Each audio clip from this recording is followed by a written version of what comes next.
everybody, and welcome to Azure Cosmos DB Conf 2025. My name is Patty. And I'm Marco. Welcome to Azure Cosmos DB Conf, which is co-hosted by Microsoft and Azure Cosmos DB community. You're going to hear some very exciting things about the latest innovations in Azure Cosmos DB, the database for the era of AI. That's right. This event will include everything from product team members, customer stories, and real-world use cases. As a matter of fact, we had over 100 submissions that we pared down to what you'll see today. We are going to have some exciting sessions coming up. For example, vector search powered by DiskANN, RAG applications, agent apps. You're going to hear about serverless and also cost savings. Well, it sounds like we have a big show ahead. But before we start, I do want to mention our code of conduct. We want to create an inclusive and welcoming space, and we hope that the content that we have reflects that. With that, please use the Azure Cosmos DB YouTube stream chat to interact, share thoughts, ask questions, and as a starter, please let us know where you're watching us from. Then, please use hashtag Azure Cosmos DB Conf on social, where you could be featured. Lastly, check out the resources on our website, including our Azure Cosmos DB Challenge, our evaluation form, and ways that you can get started using Azure Cosmos DB. And as a quick reminder, all sessions will be available on demand. Yes, all the sessions will be available on demand. And so without further ado, we are going to get started with the keynote delivered by the Vice President of Azure Cosmos DB Engineering, Kirill Gavrylyuk. But before we go there, let's take a look at a short video and see what our customers are doing with Azure Cosmos DB. From work time to fun time, Azure Cosmos DB powers the apps that power your day. Rise and shine with personalized mobile and online experiences powered by Azure Cosmos DB. You get your Starbucks coffee your way. Gas up and go. Real-time vehicle diagnostics let you know if your connected car is low on fuel. Going up, no time to take the stairs. Predictive maintenance means a smooth and safe ride to the 10th floor. Sign in, say hi. The consistent reliability of Microsoft Teams keeps the collaboration going wherever you are, using Azure Cosmos DB as the primary data store. Learn something new. Built on Azure Cosmos DB, ChatGPT is always ready to answer your questions and converse with context. See who called. Secure storage means your AT&T voicemails are ready when you are. Order up. What were the groceries you ordered last week? Walmart makes reorders easy with all transactions served by Azure Cosmos DB. Check your balance. Fidelity's secure real-time transaction processing means real-time financial management. Finally, vacation. No sitting on the tarmac for you. Azure Cosmos DB powers fuel management for JetBlue. Your modern life is built on modern apps. And modern intelligent apps are built on Azure Cosmos DB. Hello, and welcome to our 5th annual Azure Cosmos DB conference, the conference for community by community. Cosmos DB is used in every day of our lives. It powers many of the apps we use daily. It powers all of Microsoft Cloud apps, powers world's fastest growing consumer app, ChatGPT. And there is a good reason for it. Cosmos DB is AI ready. It offers built-in vector and hybrid search over schemaless semi-structured data. It runs world's mission-critical apps thanks to its active-active multi-region write ability with 5 nines availability and millisecond latency guarantees. That's right, always available with 4 replicas always, and multi-region writes give you availability no matter what happens. Even if the entire region goes down, your Cosmos DB will be available. It is serverless with 2 convenient serverless pricing models. You can pay for transactions, or if you have high transaction rate, you can pay for transaction rate for throughput with instant automatic scaling without limits. It comes with developer-friendly schemaless data model and APIs, including world's most popular API, MongoDB API. And might I say, it is the cheapest, fastest, and the best MongoDB API among the cloud services for MongoDB. It integrates really well with Microsoft Stack, AI Stack, App Stack, and Data Stack, Microsoft Fabric. Just to highlight a couple additions since our last Cosmos DB conference, we rolled out dynamic autoscale, saving customers up to 80% cost. We rolled out built-in vector search and full-text search. No longer you have to duplicate your data and move data to another search service, and many other capabilities. Take, for example, change feed. I would like to invite Andrew Liu, our fearless group product manager, to join me and demo the recent addition to Cosmos DB change feed, preserving all versions and deletes. Andrew, please take it away. Hey, Kirill. I've got some exciting updates to share both with you and our audience here on Cosmos DB's change feed. I should probably first level set. What is Cosmos DB change feed and why is it interesting? The simplest way to think about change feed is akin to exposing message queue semantics from within a database. Elaborating a bit here, change feed provides a persisted, ordered stream of changes from within your Cosmos DB containers and exposes them in the order they occur. It enables you to build reactive applications that respond asynchronously and incrementally to data changes. You can read the change feed multiple ways, whether it's through the SDK via two modes, a pull model or a push model, or through integrations like triggering serverless Azure functions. Reading is scalable and leverages Cosmos DB's distributed backend. It reads in parallel from each of the Cosmos DB underlying partitions. By leveraging change feed, developers can efficiently create scalable and resilient applications that are tightly coupled to the continuous flow of their data. Now, a frequently asked question I get is, what can you build with change feed? Common scenarios I've seen include are event-driven architectures or event sourcing. I'll explain this one a bit. An example of event sourcing is order processing pipelines in large-scale e-commerce systems. Orchestrating many microservices such as checkout, payment, order notification, fulfillment can be challenging. N microservices need to communicate to n-1 other microservices. That's an n-squared scaling problem. Now you can greatly simplify this by eventing the orders on a shared message bus. You also want to persist these orders in an index database in order to power experiences like showing the order status page to both your customers and your support teams. So why not just use a message queue and a database separately? Well, it's about resiliency. When I have a database and a message queue and use them together, when everything is behaving as expected, life is good. However, what about error conditions? If the app successfully writes to the database, but not the message queue, or vice versa. In those situations, you might show an order was confirmed, but it fails to make progress on payment and fulfillment, and your customer is left waiting. Alternatively, you might process it for payment and send it to fulfillment. However, it's left in a pending state, lending to a lot of confusion. And as you go and look at all of the different permutations of orchestrating n to n-1 microservices, this can require a lot of complexity in the error handling. Building an event store over change feed enables you to reconcile the truth between the database and the event bus. Other examples here, of course, include data auditing, real-time analytics, such as stream processing and data movement. And when you do that data movement, you can go and add additional processing, such as aggregating over a stream processor to build leaderboards, or implement design patterns, such as global secondary indices. Now, what's new here is the new change feed mode, all versions and deletes. With all versions and deletes, this is different from the existing mode where we would surface every insert and update and avoid the write amplification. In the original change feed mode, it would only keep the latest version of the record. Now, the advantage of that is if I update, let's say, a 1 kilobyte record 10 times, it only occupies 1 kilobyte in the database.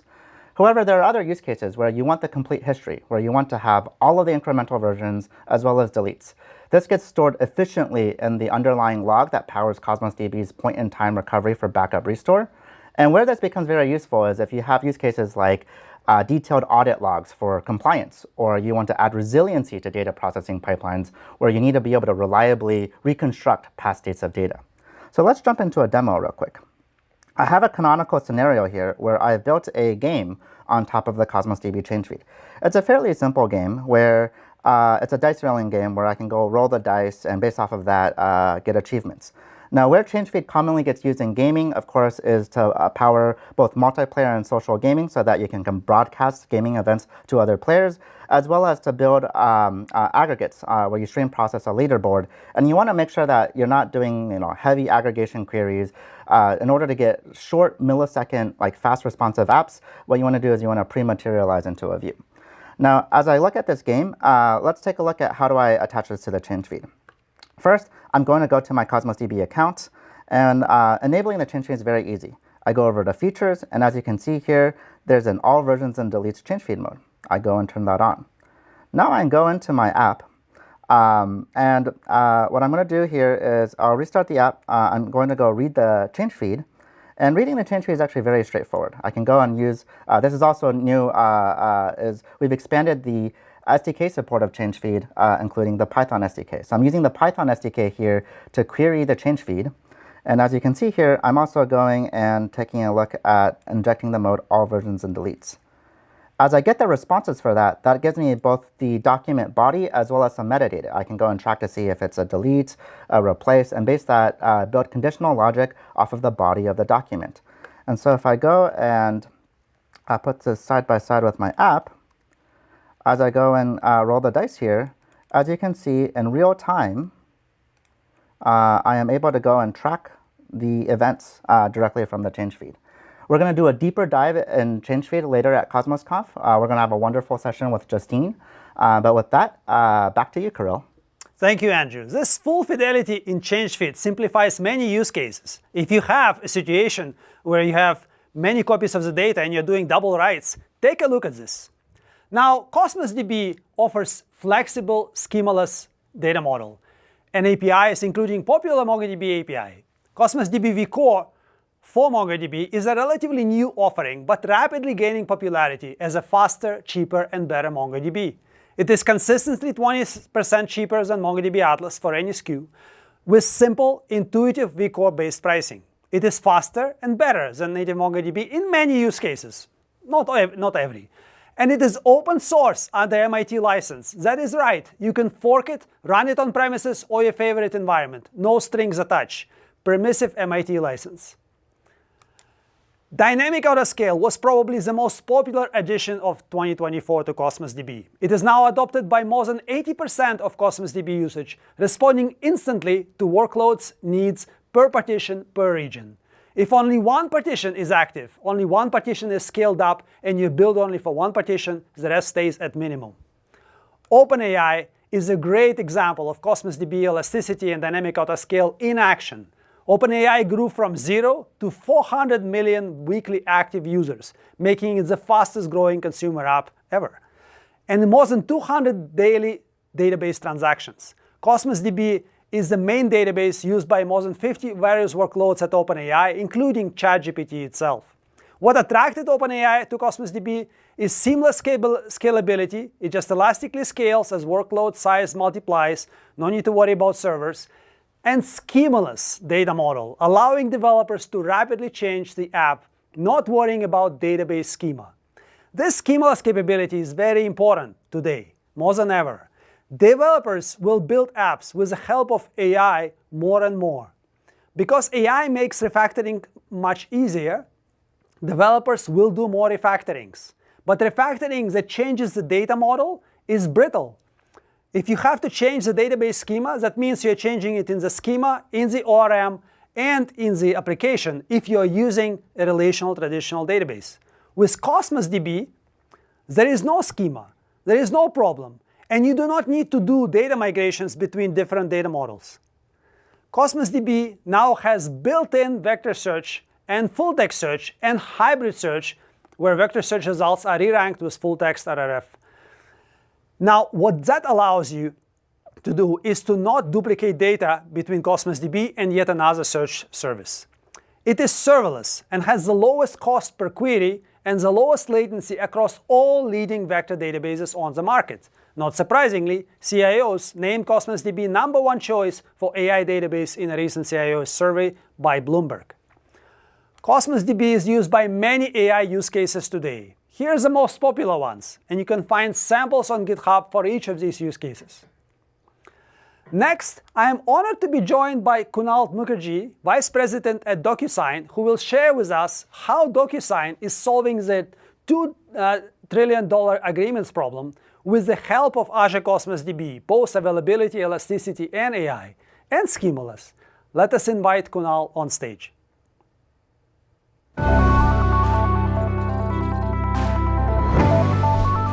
Hi Kunal, great to have you on our show. Could you tell us briefly about the $2 trillion agreements problem? Thanks, Kirill. Great to be here. Let me start with an obvious fact. Every single one of us signs documents digitally, many of them with DocuSign. And now for some numbers. We have around 1.6 million customers who send out documents for signing and a staggering 1 billion. Yep, you heard me right. Billion with a B signers. That makes for a staggering number of documents. The sheer scale of that makes it infeasible until now to figure out how many documents are coming up for renewal, by which date, and what would be the consequences of not acting in a timely fashion. To provide a concrete example, I have found myself locked into a lease on both a house and a car in my past life because I lost track of renewal dates and terms, as I suspect have many in this audience.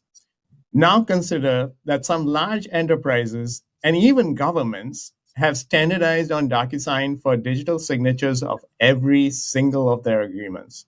The sum total of all of that scale adds up to a staggering 2 trillion number. That's incredible. Agreements are so fundamental to our lives. This is our relationship graph, especially for corporate. Precision of search recommendations over that graph must be crucial. Where do you guys store all this data, and how do you search it and vectorize it? Great question. We use Cosmos and SQL.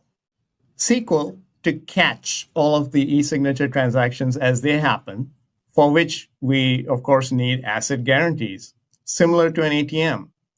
And Cosmos, which stores what we call the brains of our agreements by way of the agreement data model that we call ADM, where we store industry and vertical standard schema and metadata, including AI-inferred metadata about individual agreements, so as to make them actionable and essentially solve that $2 trillion problem you alluded to earlier.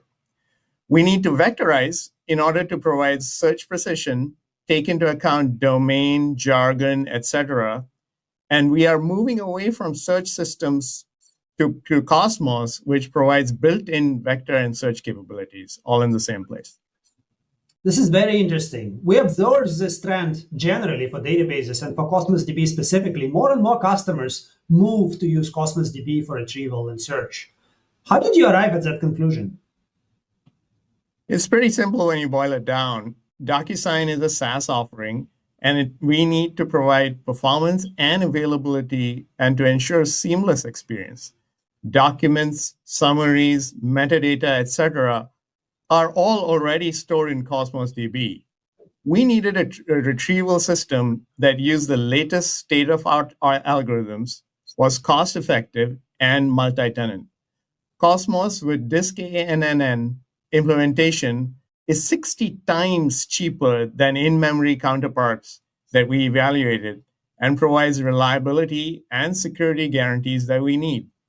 Semantic retrieval and natural language interactions is simply the next step in the evolution of database queries. Thank you so much, Kunal. Super grateful for having you as a customer. Given schemaless and horizontal scale nature of Cosmos DB, it is purpose-built for AI scenarios, especially for multi-tenant SaaS offerings like DocuSign. Most of Microsoft Cloud uses this for precisely these reasons, and so do many SaaS products. Thank you.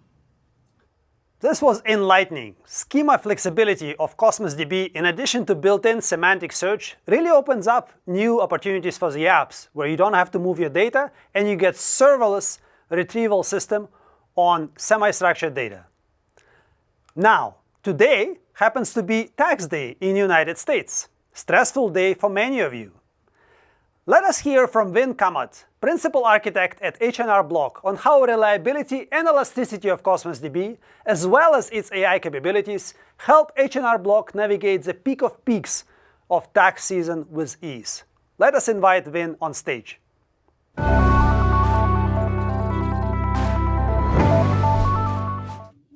Hi, Vin, and thank you so much for joining our Azure Cosmos DB Conf keynote. Could you describe how H&R Block has utilized Azure Cosmos DB to support both AI-enabled and non-AI applications, and what benefits have you observed from Cosmos DB in your applications? Sure. We started our journey of cloud modernization several years ago, and we needed an ecosystem of services in Azure that all work together and on the Azure stack. So one of the obvious ways to do that is to use cloud native services. And in our stack, we started using Azure Cosmos DB. And one of the reasons is because it offers schemaless data model with domain-specific boundary-driven data, enabling distributed replication and scaling features. Those were really important for most of our mission-critical Tier 1 tax systems, which we call modernized tax systems. Now, there are other AI-enabled applications that we started to work on in the past few recent years, like 2 to 3 years.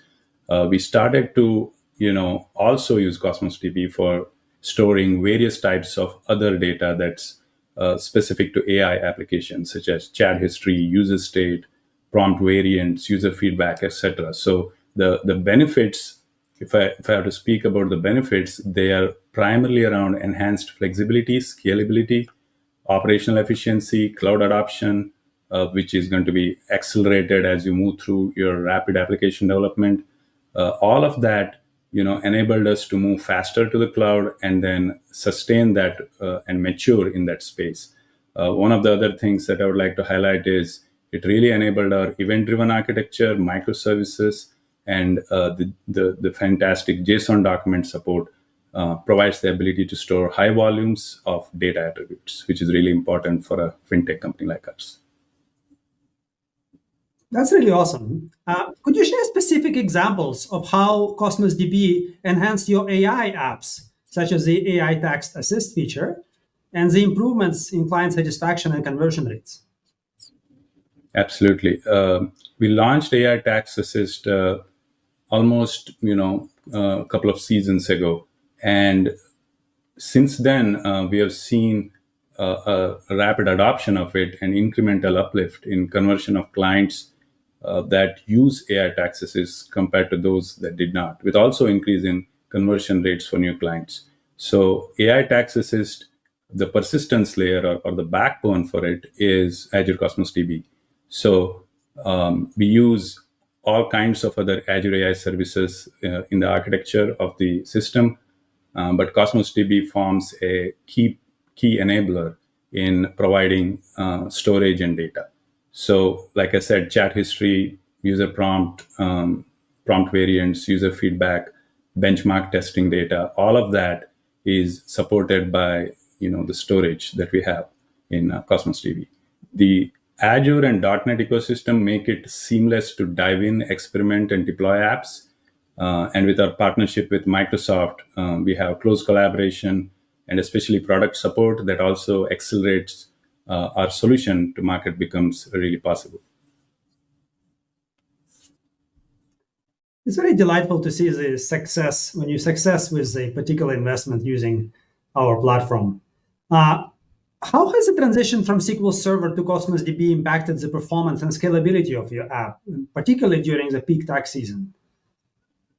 Sure. We still have many tax systems that still use SQL Server for RDBMS data to support critical operations.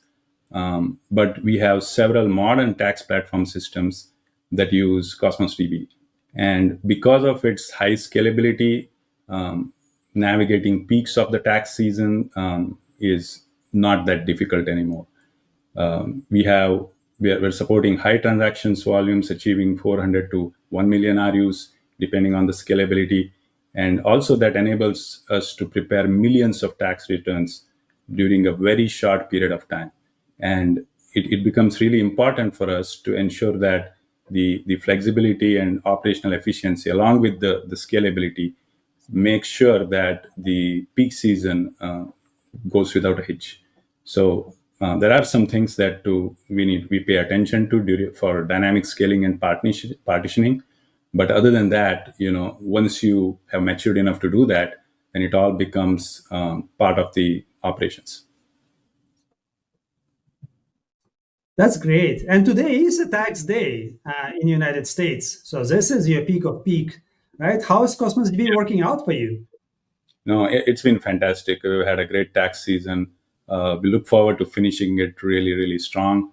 And as I already mentioned, lots of things have come together, focusing on quality and resiliency. So over the past several years, we have made sure that we serve our clients, tax pros and associates, who all work. All of the associates always work and make sure that we serve our clients and tax pros first. And in order to do that, we need to have a very robust system in the cloud that can serve them during these peaks of the tax season, especially April 15th. And a couple of things I would like to mention is that when you look at some of the capabilities, especially Cosmos DB offers, along with a whole bunch of Azure services, one of the things that it has helped us do is streamline data gathering processes. And that really helps our tax pros and our engineering teams save time. And overall, I'm really excited about looking ahead, all the capabilities that are recently part of the Cosmos DB feature list, especially vector search, the DiskANN support, the auto indexing data, data analytics backing store, leading up to Fabric is another thing that we are looking forward to, and real-time BI layer. So those are 4 different capabilities that we are looking to experiment and in future, hopefully, adopt them. Thank you. We're excited too. Thank you so much for joining our show and being our customer. Thank you. Well, this was a really great example how Cosmos DB elasticity helps customers scale for the peak dynamically, no over-provisioning of resources required, and how built-in AI capabilities help H&R Block improve engagement with customers. Really great story. We have only briefly touched the surface area of use cases trending today with Cosmos DB. I hope you will enjoy the conference and learn something new today. With that, let me invite Patty and Marco back on stage. Over to you, Marco. Thank you, Kirill. This was amazing. By the way, I'm looking at the chat here, and we have some fans there. We want to say hi to Hon Lee, who is from London. We have Kevin from Kenya. Then we have Juan from South Africa and Atir from New York City. So hi there. I'm glad that you guys are enjoying the show. And so, Kirill, this was amazing. It was really interesting for me to really see how DocuSign is storing all the documents and the metadata and summaries, as well as the vector data in Azure Cosmos DB, and then use vector search to retrieve the information really quickly from there. And I'm always very excited about real-time, anything real-time really. So it was really fantastic to see Andrew's demo and see the improvements in change feeds. Patty, what is your feedback about the Kirill's keynote? Yeah, well, I mean, first of all, Andrew's demo was so amazing. Andrew always has great demos. Absolutely. I really love the H&R Block segments, and I loved learning how dynamic scaling can help everybody do their taxes with reliability and ease while saving their costs. That's amazing. By the way, Patty, have you done your taxes yet? No comment. But anyways, let us know what you think. Please keep chatting, keep contributing, keep posting. Yeah, we really want to hear your feedback, and please leave comments there. And also, by the way, by the end of this day, this conference, so we are also going to have a closing keynote delivered by H&R Block. So stay tuned. Yep, you're right. We have a lot of great talks coming up. But first, let's hear from Andrew Evans from CarMax. Hi, my name is Andrew Evans, and I'm a principal engineer at CarMax. I am tech lead on a team that owns an appraisal application used nationwide. Associates at CarMax use our application to appraise vehicles that we can buy from customers. My 2 main responsibilities are production support and managing our team. My day-to-day role consists of mentoring and supporting my team members, as well as making technical decisions for our application.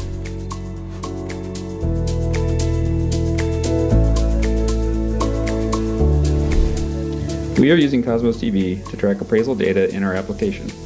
Appraisals are how we value vehicles that we intake. The appraisals that our application provides control how we purchase cars from customers for our business. We use collections in Cosmos DB to store the data as it moves through these business processes.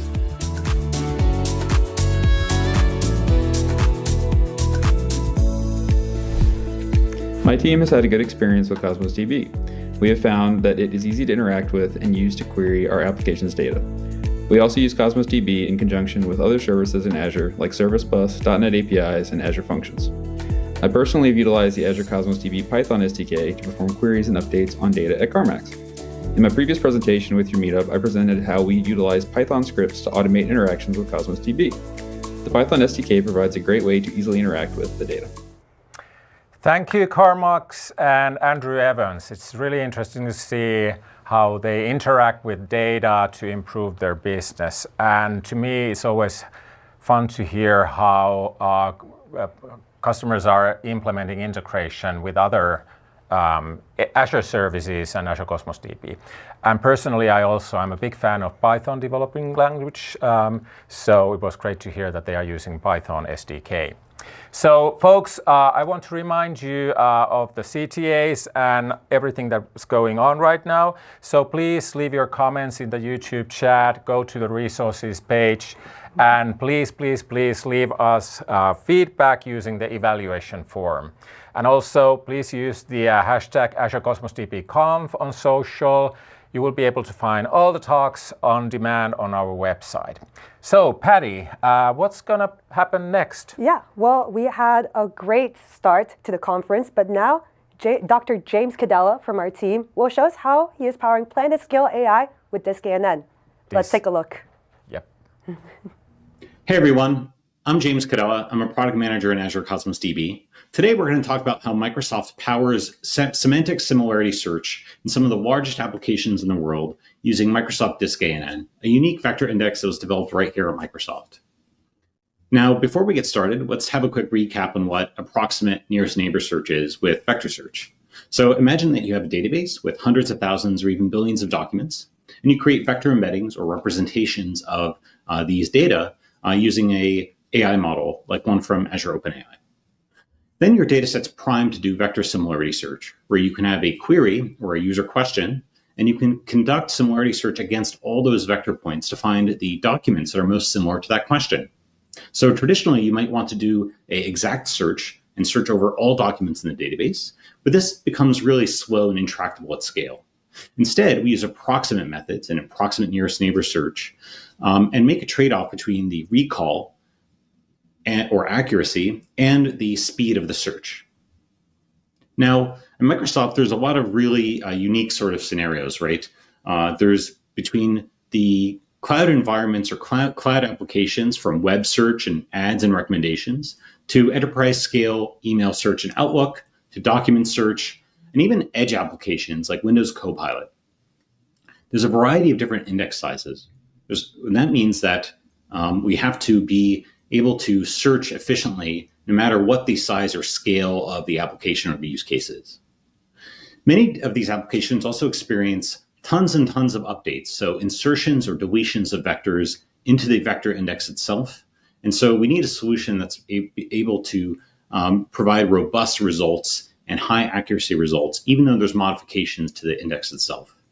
And finally, we need to be able to have really low latency search and handle high throughputs for the scale of these massively popular applications.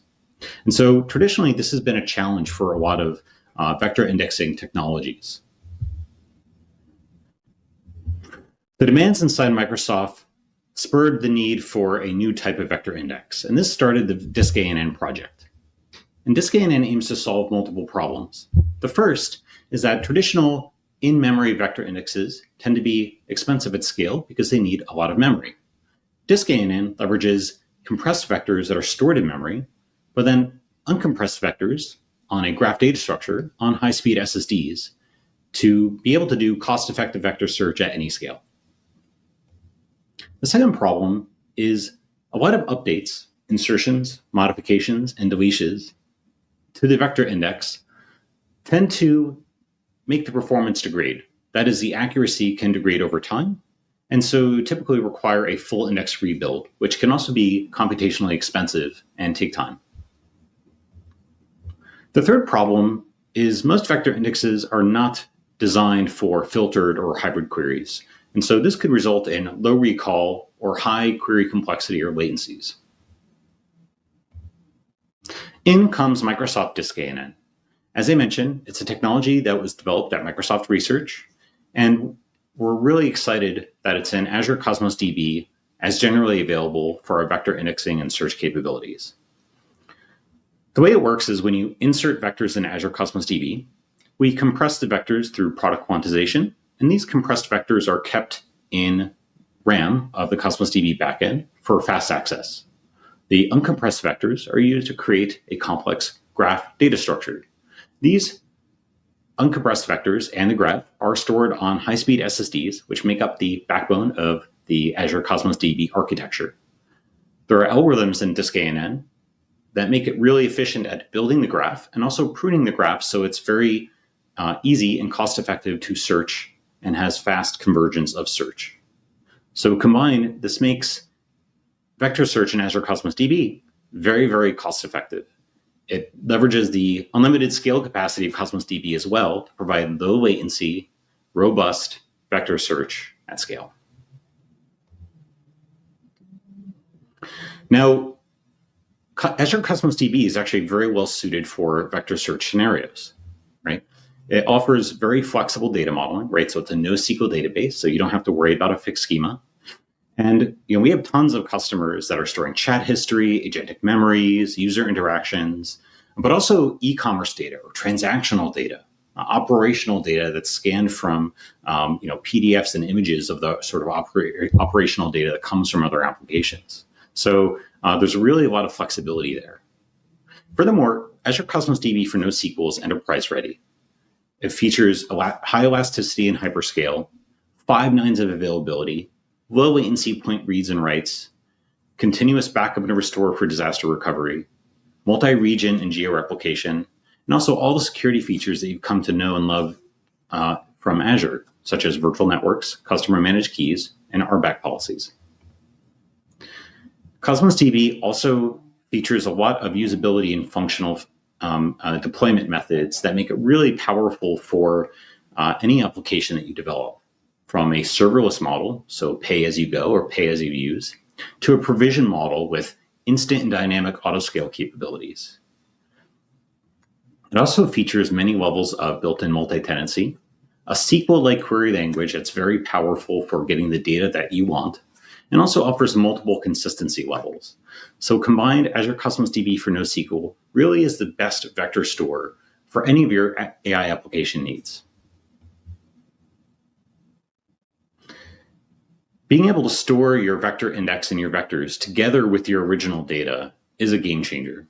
It removes the need to ETL your metadata into a dedicated vector database. You can keep your vectors and your data together, and it will simplify your application architecture and reduce your costs. Because of the flexibility of Cosmos DB's query syntax, you can add any query filters that you'd like that are supported in the Cosmos DB SQL syntax to your vector searches. So you can perform filtered vector search at any scale. We also offer multiple vector indexing options, from flat for exact search, quantized flat, so exact search on compressed vectors, and then finally the DiskANN index, which is really great for applications at scale. And we have thousands of customers today building a diverse range of scenarios, all powered by their data stored in Azure Cosmos DB. Storing operational and vector data together, as I already mentioned, is a huge value proposition for these customers. Built on top of this, many customers do retrieval-augmented generation, leveraging vector similarity search in Cosmos DB natively. Cosmos DB is also very popular as a conversational history store for agentic memories, for conversational context, and for LLM optimizations that you can use later on. Semantic caching builds on these two concepts, where you're storing conversational histories in Cosmos DB, and you can leverage previous responses from the large language model, doing a simple vector search rather than feeding more data to the large language model. This saves you in token consumption costs, so API calls to your large language model, which reduce overall cost and can save on the latency in your applications. And of course, all of these are very applicable to AI agents as well. Multi-agent scenarios need to retrieve data, need to store data, need to save a checkpoint or statefulness of the agent of the agents and the agentic applications. So Cosmos DB is a great storage layer for these transactional workloads, as well as for retrieval-augmented generation. Now, let's take a look at some examples of vector search in practice in Cosmos DB. So executing a vector search in Cosmos DB is really simple. As I mentioned, vector search is part of our query syntax, right? So performing a simple vector search is pretty easy. In this example query here, I'm selecting the top 10 most similar documents. I'm projecting a name field. I'm also projecting the vector similarity score and I'm giving as scores. So I'm giving scores and alias from C for my container. And I'm ordering by vector distance. So the order by vector distance is really important. This sorts the results in order of the similarity score from most similar at the top to least similar down below. If I want to do a filtered vector search, I can just add a where clause, just as I would in any other query. It's just that simple. I could even do customized search, leveraging DiskANN. Right, so I could, in this example, select the top 10 documents, and I'm going to project all properties of those documents. I'll add a filter as well. And this time I'm saying order by vector distance, and I'm giving the property that contains the vectors of my documents. I'm also giving the query vector, the thing I want to compare against. I'm saying false here, so false or true. False means that I will use the vector index, and true means I want an exact search. And then in this object here, defining a search list size multiplier. So this is a hyperparameter of my search. Basically, if I want my search to execute faster, I can lower this number. If I want my search to be more accurate, I can increase this number. And this finds more candidate vectors in the vector search itself. And so there's that trade-off, right? Just in any approximate nearest neighbor search, there's always a trade-off between latency and accuracy. So this is a really easy parameter for me to tune if I want a little bit more accuracy in my search, or maybe a little bit lower latency in my searches as well. Now, let's take a look at some numbers. So these charts show query latency and the RU charges for vector search on the Wikipedia Cohere embeddings dataset, right? So these are 768 dimensional vector embeddings that are created from the Cohere embeddings model. And on the left, we can see the latency, so milliseconds on the y-axis, and we can see the P50, P95, and P99 latencies here. So we can see different scenarios as well. We can see for 100,000 vectors, 1 million vectors, and 10 million vectors. So what's really interesting is we can see that the vector search is actually really nicely bounded, right? The latency is quite low. 10 million vectors in under 40 milliseconds, that's really amazing. On the right-hand side, we can see the corresponding request unit charges for executing a vector search. So we, at the P99 level, we have 100,000 vectors. A search on this costs about 30 RUs. And at the 10 million scale, it costs about a little over 70 RUs, right? So this is really amazing. We're going like 100 times more vectors that we're searching against. And yet the query cost only practically doubles, a little bit more than doubles, right? So this is really amazing. We can be really robust against very large scale vector searches, right? Because of the efficiency of DiskANN and the Cosmos DB architecture. Okay, let's take a look at some of the costs for this scenario. So imagine that you're inserting 10 million vectors of 768 dimensions into Azure Cosmos DB for NoSQL serverless. Then we're going to perform 1 million vector searches on this data. So the insertions of these vectors at 25 cents per 1 million RUs in the serverless model, and at a cost of 65 request units per insert, brings us to about $163 to upload all our data into Cosmos DB. Our storage cost, 25 cents per gigabyte per month, amount to about $23 per month. Then we conduct 1 million vector searches at about 60 RUs per search. This is roughly $15 for a total cost of around $201. That's incredibly cheap for vector search on Azure Cosmos DB with all the great enterprise-ready features that you get in a globally distributed database like Azure Cosmos DB. Let's see how this scales also. So here we have some plots on vector search from the MS Turing dataset. On the left-hand column, we have a scale of 1 billion vectors. And in the right-hand column, we have a scale of 100 million vectors. The top charts show latency, and the bottom charts show request units. And what we can do is we can see the latency on the server side in blue, or on the client side in green, on a spectrum of different scenarios where we're increasing L search. So this is that search list size multiplier I mentioned, right? So we're basically changing this to get higher recall at every step. So we can see that L search is 50, so relatively fast. We can see that the P99 latency on a billion vectors is under 50 milliseconds on the Cosmos DB backend, maybe around like 75, 80 milliseconds and on the client side. That's really, really fast for a billion vectors, incredible. Now, as we increase L search, we want to increase the accuracy. We can see that the latency also increases. But even at an L search of 200, which gives us a recall of nearly 94%, we still have our P99 server-side latency of under 100 milliseconds and our client-side latency as at around 140 milliseconds. That's super, super fast for vector search on a billion vector scale. And we have even more optimizations in the pipeline to bring those latencies down even further. We're really excited. Okay, so speaking of optimizations and new features, what's actually coming next? So we have performance improvements that are continuously rolling out to both DiskANN and the Cosmos DB backend to make your vector searches at scale even more cost-effective and faster. We're also giving you the ability to configure and change your vector indexes so you can do experimentation on what's right for your unique scenario, or you can modify it as your scenario scales. Coming soon, we're also launching what we're calling sharded DiskANN. This is really powerful. This allows you to create essentially unique vector indexes, so a unique DiskANN graph, for every property value of a document. So imagine that you have maybe a tenant ID specified as your shard key or a particular category. Then you can isolate your vector search to just that category or just that tenant.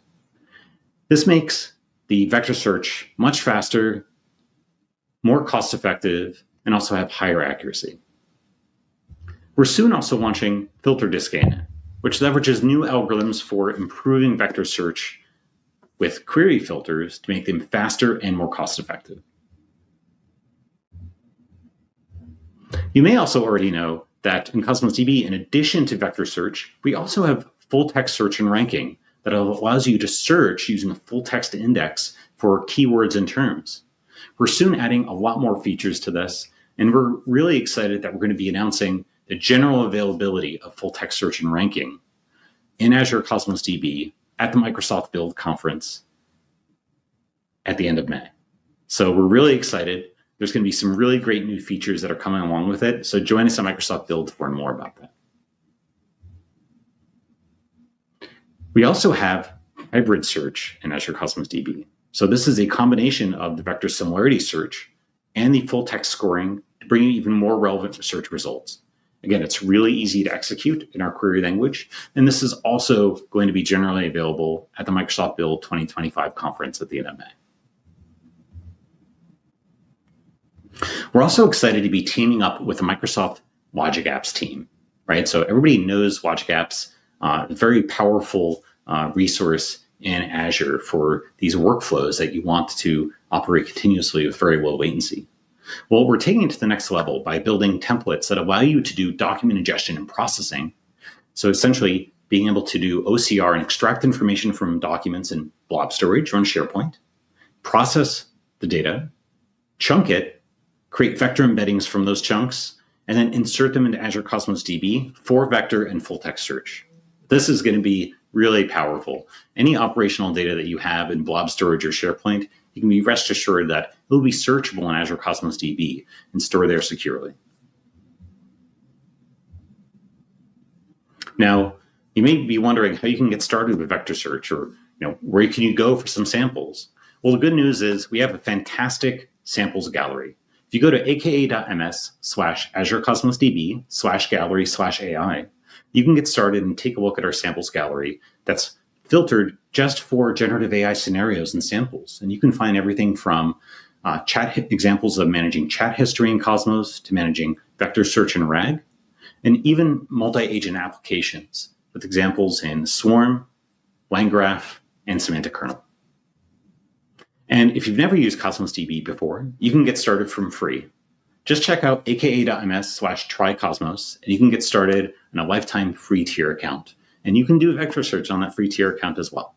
So really a lot of great options for you to get started and to use Azure Cosmos DB for your AI applications. Thank you, James. It's always fun to listen to James' presentations about vector search. And now, Justine Kochi from our team is going to do a deep dive into the change feed. Let's take a look. Hi, I'm Justine Kochi, a program manager on the Cosmos DB team, and I'm excited to talk to you about change feed today. Change feed is a persistent record of changes to items in a container in the order that they occurred. It's commonly used for patterns like event sourcing, auditing, or data movement, whether that be between containers in Cosmos DB or to downstream systems. The change feed offers different features depending on the mode that you read it in. One mode is latest version. In this mode, you can read the latest create or update for each item in your container. This mode has infinite retention, meaning you can read changes all the way from the beginning of your container. The next mode is all versions and delete. Here, you can get every create, update, and delete operation for every item, including TTL expiration. In this mode, if you have two updates to the same item in between change feed reads, the next time you read change feed, you'll see the update for both of those items, rather than just seeing the latest update. Changes in this mode are retained for the continuous backup period of the account, which means you can't read from the beginning of the feed, but you can read anything that happened within that retention window. For containers that are very active and have a lot of changes coming in, change feed is able to be parallelized across partitions so that you can read your changes even faster and ensure that you're keeping up with the volume of changes to your container. Let's imagine we have a Cosmos DB container with 3 physical partitions. This container is partitioned by city. I can create 3 change feed workers to process changes from each partition independently. That way, when updates come in for various partitions, each change feed worker gets an ordered list of changes for the partition that it owns. Now, managing these partitions and workers can be a bit challenging, so there's several different ways to read change feeds that help you manage this. The first is change feed processor. Change feed processor gives you control over how you read the change feed and offers configuration options for things like the poll interval for how frequently you're checking for changes. It doesn't have the complexity of needing to manage checkpointing, error handling, or scaling across change feed workers as your container grows. All of that is handled for you automatically with the change feed processor. Azure Functions is a hosted option for the change feed processor, and it's one of the easiest ways to get started using change feed. There's also the change feed poll model. The poll model gives you the most control over how and when you read the change feed. However, it can be complex for some scenarios. Let's imagine a real-world application in the retail space. I have some business requirements. I want to create a fulfillment system that helps me track orders happening for my business. I also want to be able to coordinate order status updates across my microservice components for shipping, payments, and delivery. Let's see how the change feed processor can help us fulfill both of these requirements. I'm going to switch over to Visual Studio, where I have a console app running. You'll notice the first thing I do is initialize my Cosmos client. The Cosmos client is the entry point for your Cosmos DB account and helps you communicate with all of the containers and data in your account. Notice I'm authenticating with the default Azure credential, which uses Microsoft Entra ID authentication and removes the dependency on passwords. Once I have my client, I can actually create my change feed processor and create connections to 2 containers. The first container is my monitor container. This is the container that I will be monitoring for changes, and in my scenario, is my orders container. I also have a lease container. The lease container helps the ChangeFeed processor maintain state for processing changes. You'll see one lease per physical partition, and this is how we can manage checkpointing and the order of changes that have been processed for each partition. Now, notice I'm creating my builder with all versions and deletes. For this application, I'm using all versions and deletes ChangeFeed mode to make sure that I get every order status update for my application. Once I've configured that, I can go ahead and start the processor to begin reading my changes. Now, one more thing to note is the handle changes async function. Handle changes async is called every time a batch of changes is delivered into the ChangeFeed. In this example, I'm going to loop through every order that I received and print out some metadata for the order. So let's go ahead and see what this looks like. I have my ChangeFeed processor application already running, and I also have the Azure portal pulled up with Data Explorer. This is my orders container, and I have a bunch of my orders listed here. Now, if I were to simulate one of my microservices making updates to this data, let's see the status goes from ordered to shipped, and we update this. We can see the ChangeFeed processor will automatically pick up this change and print our new order status into the console. Thank you so much. And if you're interested in using ChangeFeed, get started by checking out aka.ms/ChangeFeed. Yeah. Wow. Thank you, Justine. It was really cool to see how ChangeFeeds enable real-time event-driven applications, powering everything from personalized retail to instant insights. It's a great example of Azure Cosmos DB's power in operational workloads that need to scale and react fast. Definitely one of my favorite use cases for Azure Cosmos DB. By the way, Patty, we have some social media posts here, and let's take a look at this one from Brian. He's currently following hashtag Azure Cosmos DB Conf, and even encouraging people to join the live stream, sharing the link. Pretty cool setup. Yeah. Laptop and monitor. Thank you, Brian. And as always, please continue to drop in chats on our YouTube stream. Check out our resources page and our evaluation form. Okay, so I just mentioned that the real-time apps is one of my favorite use cases, but so is this one too. Next, we are heading into the world of Gen AI apps and intelligent agents, and we learn how to build a rack-based retail copilot with Azure AI Foundry. Let's take a look. Hello, my name is Nithya Narasimhan.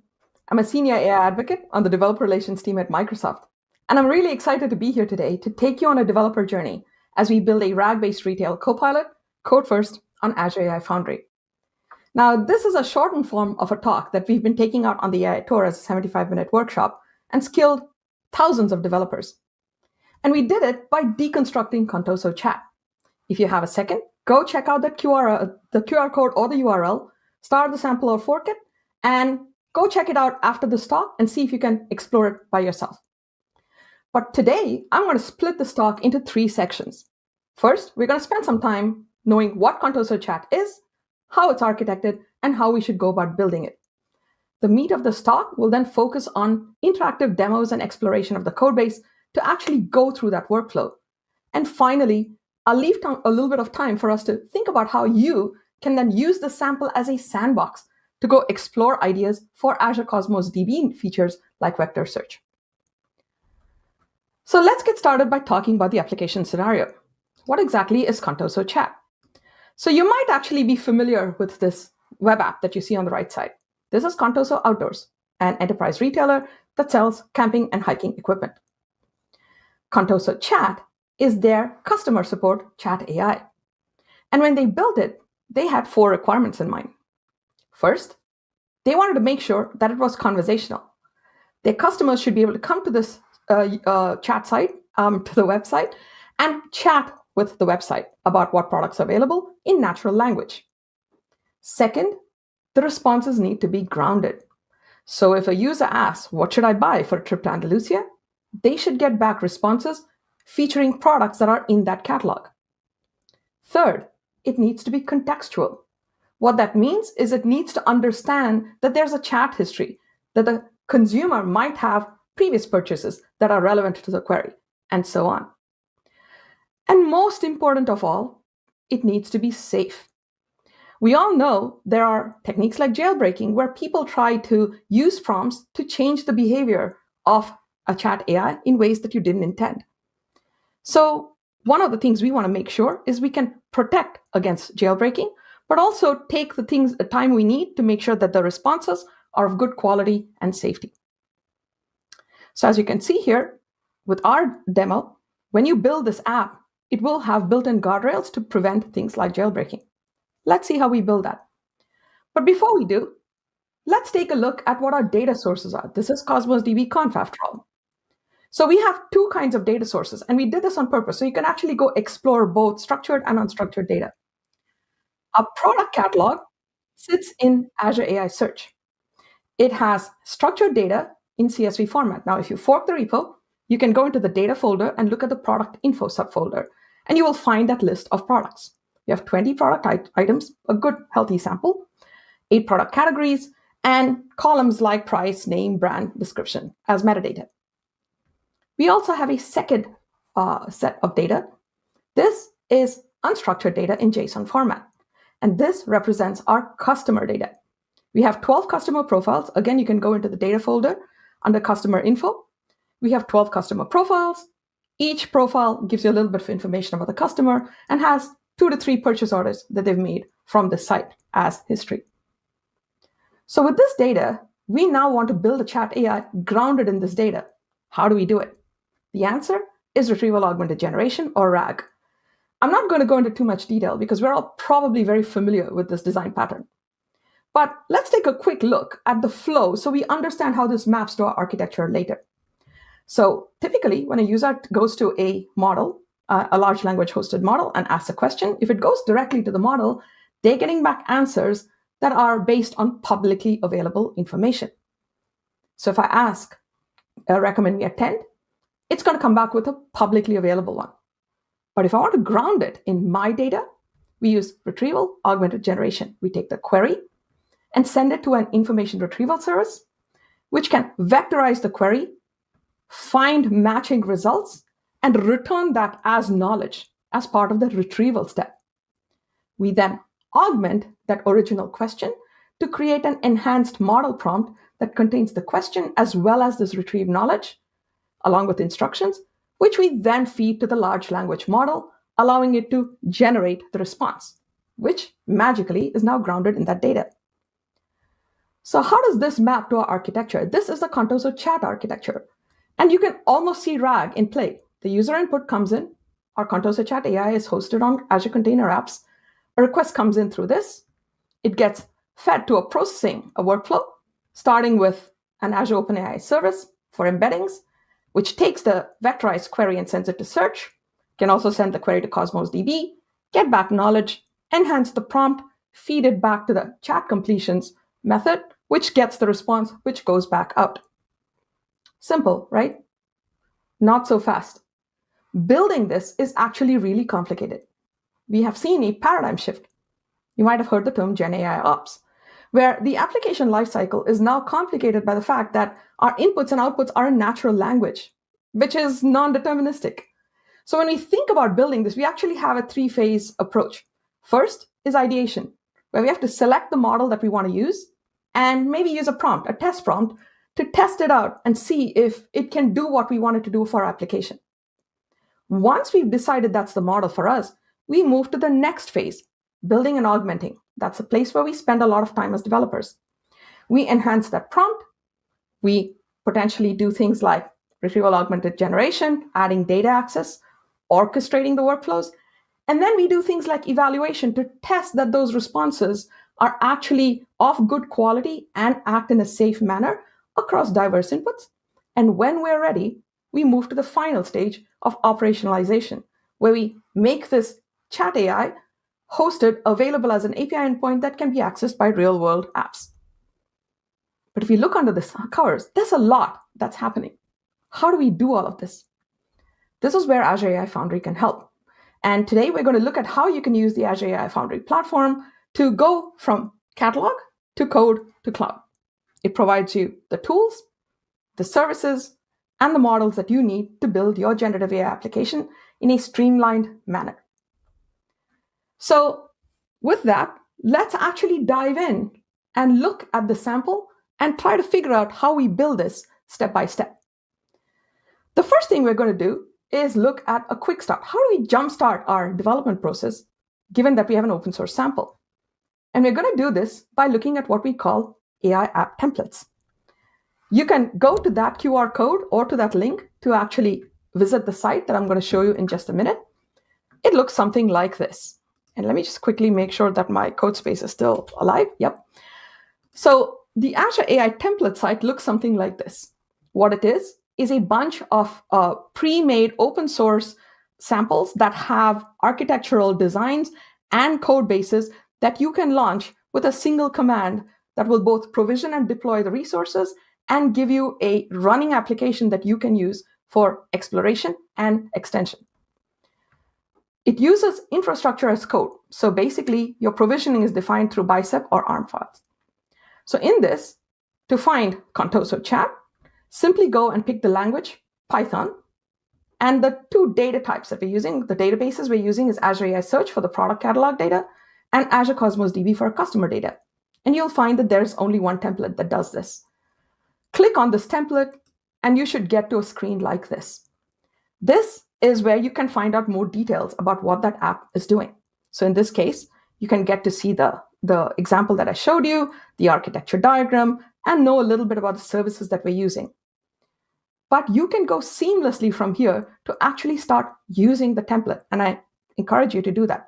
Click open in GitHub Codespaces, and you will get a link like this that will take you to a code space. And it should actually, now this is going to the main one, but there is a link that you can do to take care of a pre-build. And we'll put that for you in just a second.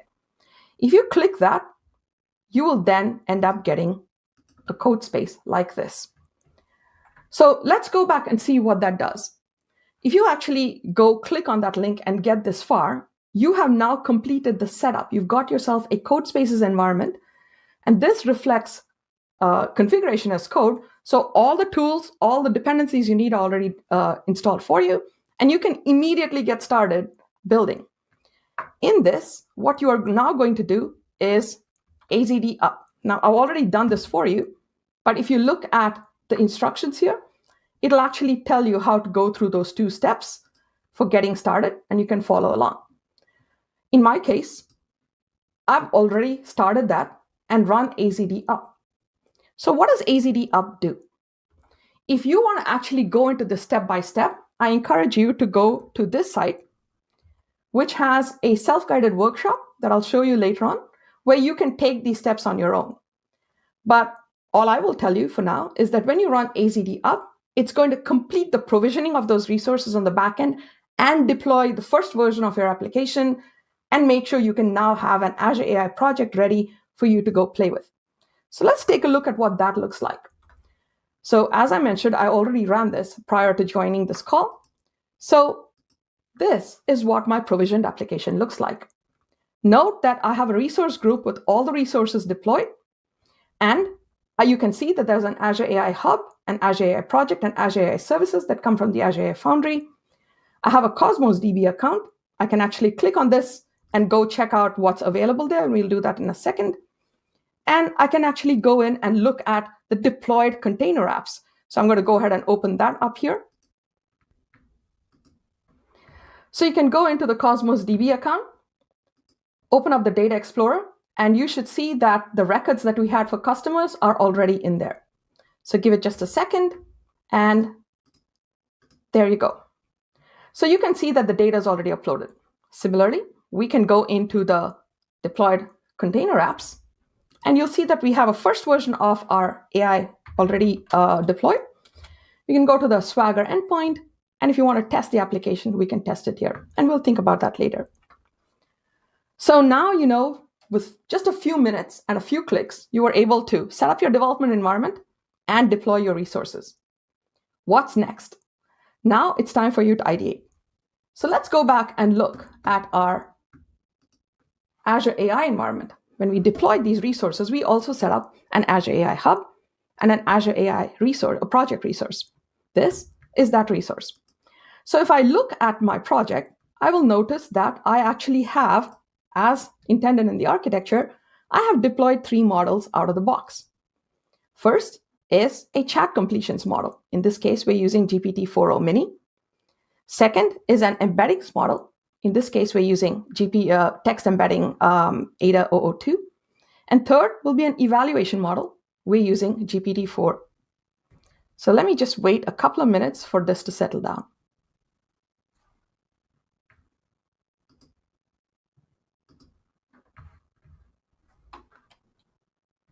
All right. Now you can actually go in and check out a deployed model. Now remember that this deployed model is effectively just the large language model, and I can open it in a playground and start my ideation right here if I so choose. So I already went ahead and did a really simple test where I put in the model instructions and context, and I gave it a simple query. Tell me about your camping stubs. And you'll notice that when I ran that query, it gives me a very generic answer. It's not grounded in my data. So when we ideate in the playground, that result is not grounded in our data. In order for us to do that, we now need to orchestrate the flow, connecting this to various resources and building out that prompt template. Let's see how we do that next. To do this, we're going to go back over to code spaces and start looking at the code.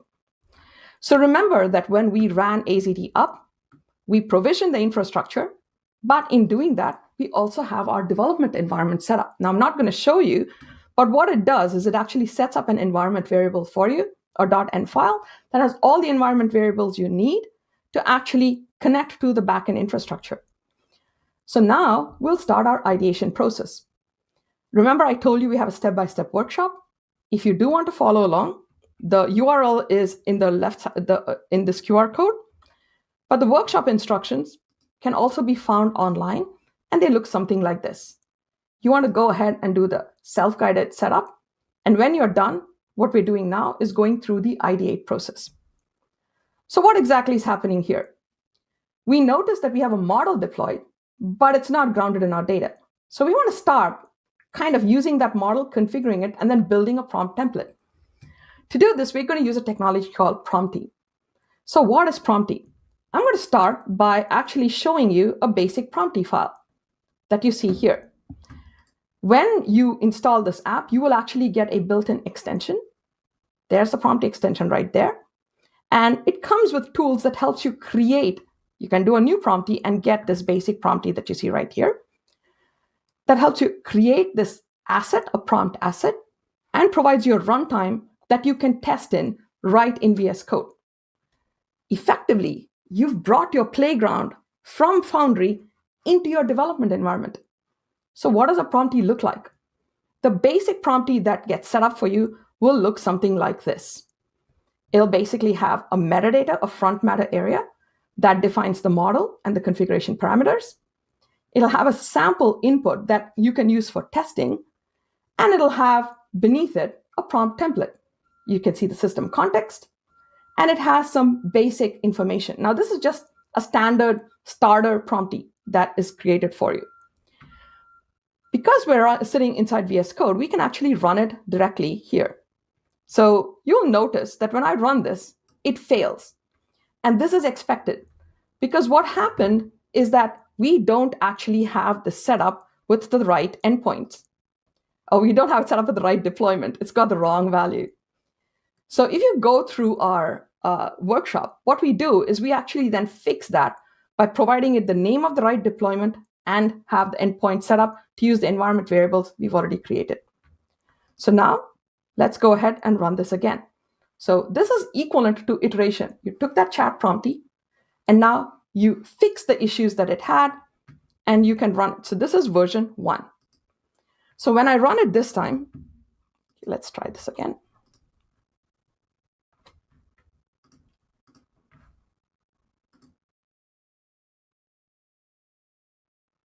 All right, if you can see the results here, now staying inside VS Code, I was able to run this Prompty, configure to talk to the model, and it used this as the system context and used this as my instructions and answered this question, which is, what can you tell me about your tents? And as you can see, it followed the instructions. I'm helping this person use their name to address them. Hi, Nithya. Here is the answer. It's still not grounded in my data. But this is how we can start iterating. The next step we're going to do is we're going to take this sample input and move it into a file. Now you're beginning to see data that has the shape of the kind of data that you would actually find in Cosmos DB. Here is my customer unstructured data. That's my customer input. There are the orders. I can now go ahead and iterate on that chat promptee to use this file as the data. Now, by doing this, I've immediately moved away. I've started shaping the data. So now by having it take the inputs from a JSON file, I can continue to test my promptee templates, but know that down the line, I can then connect to an API to get that JSON data dynamically during my orchestration step.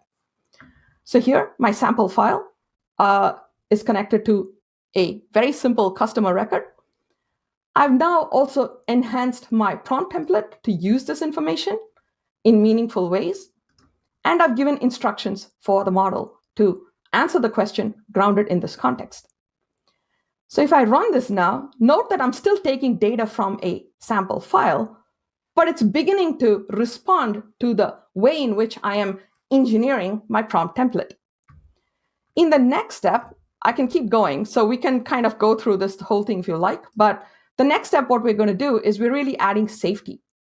So in this particular case, I'm going to look at this and say, all right, I'm going to change this to 2.json.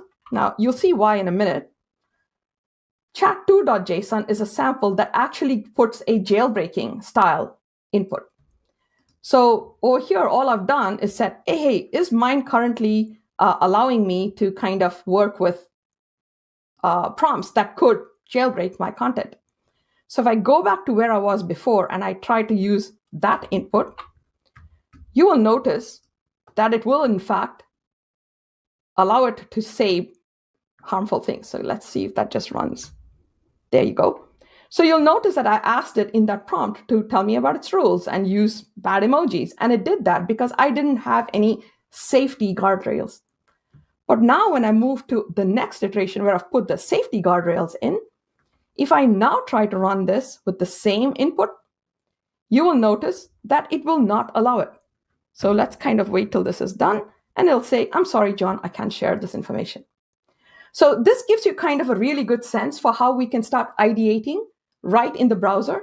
And at the same time, we're using a sample of data that we would find in Cosmos DB later. But you're asking yourself, this is a promptee asset running in a VS Code runtime. How do I make this work in a code workflow? To do that, promptee actually has a built-in capability that will allow you to convert it to code. And so you will be able to get a Python version of the same code that you can then run to get the results that you want.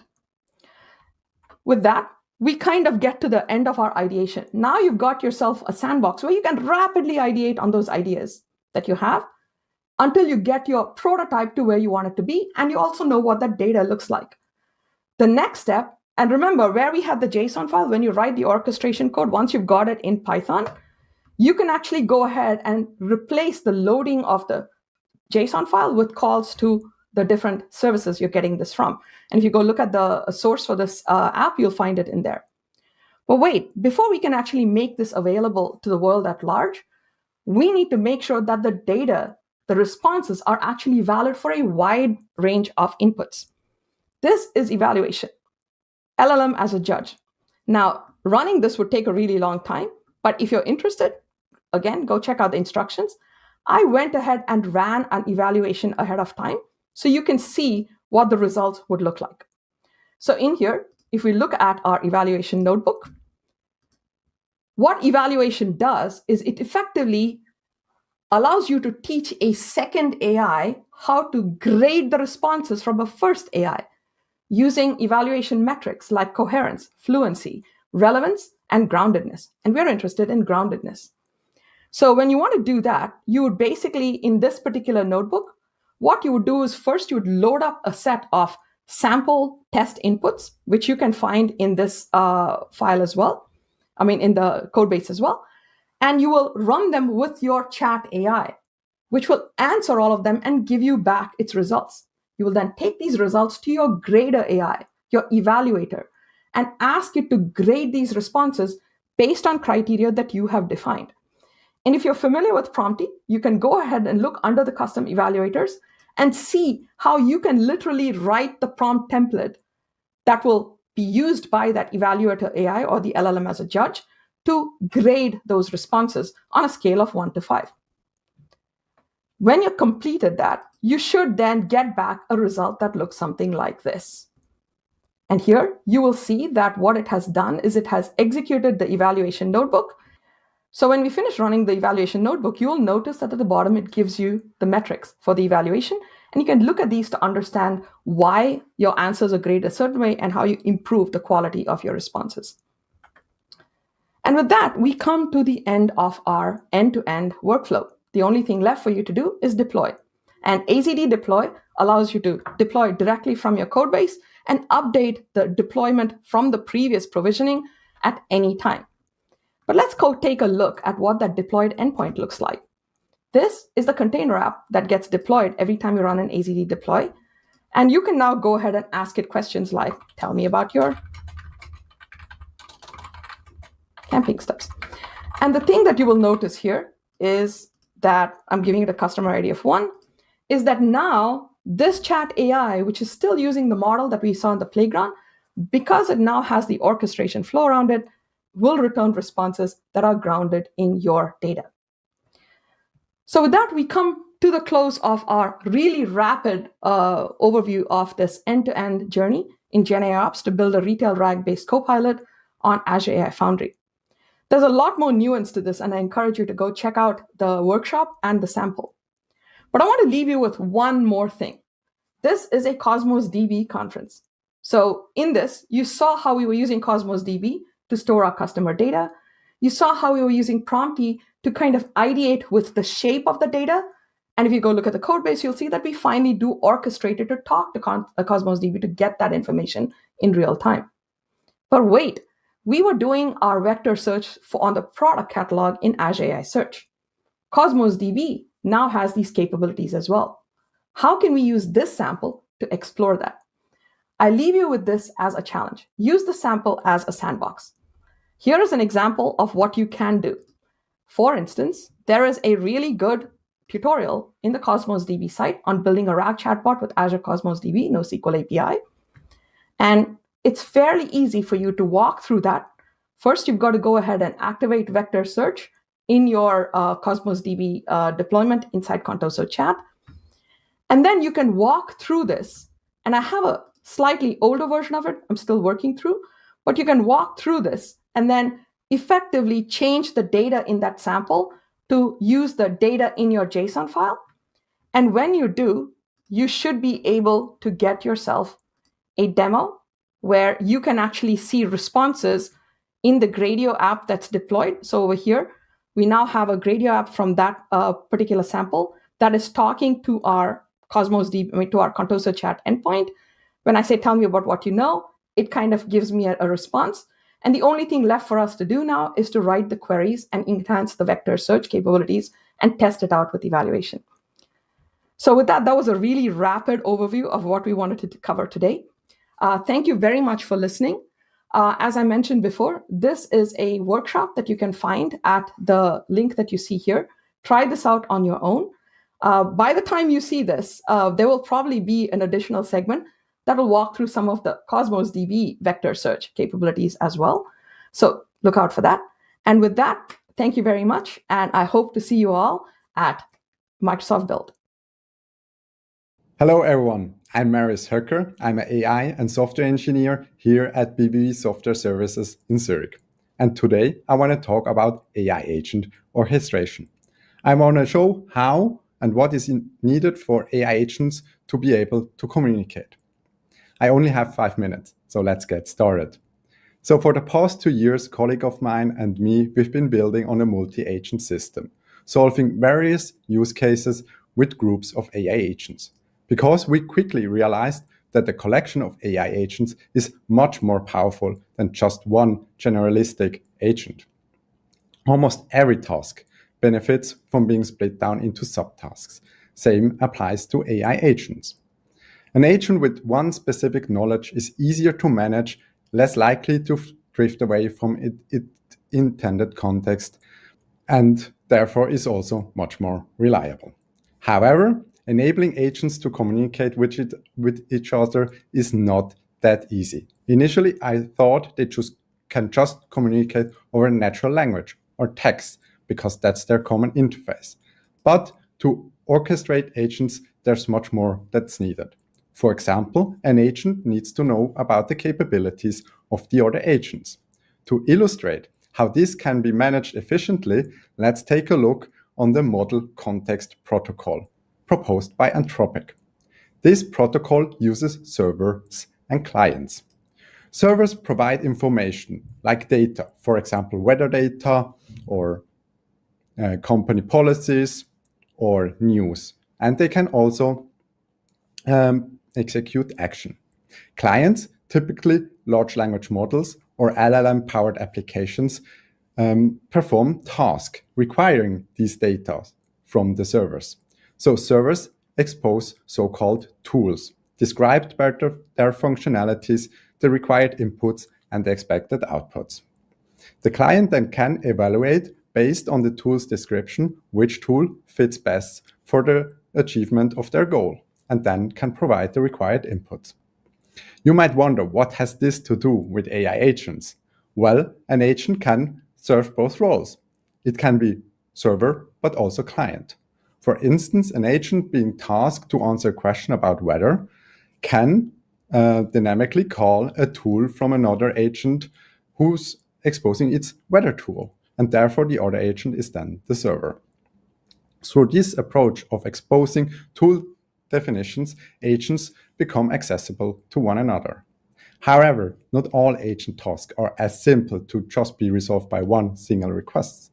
Often tasks are much more complex and need multiple agent tasks and specific conditions to be completed. Such tasks need internal states to track the progress. For example, also OpenAI, in their most recent release, the Responses API, they also introduced a stateful API. This is how important the tracking of the progress is. So agent must understand the current cause context and the previous achievements by other agents. To handle this, we took inspiration from the LangChain's agent protocol, which organizes the interactions into tasks, into runs and threads. Runs represent task executions, and threads groups related tasks together. For example, a thread could be the booking of a holiday, and a run could be the booking of just a flight.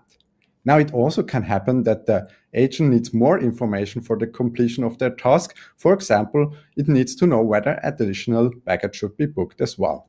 In this case, it can make a human-in-the-loop request, and then the initial flight booking request and the human-in-the-loop request to ask whether additional baggage should be booked as well. All these belong then to the same run because the task is not completed yet.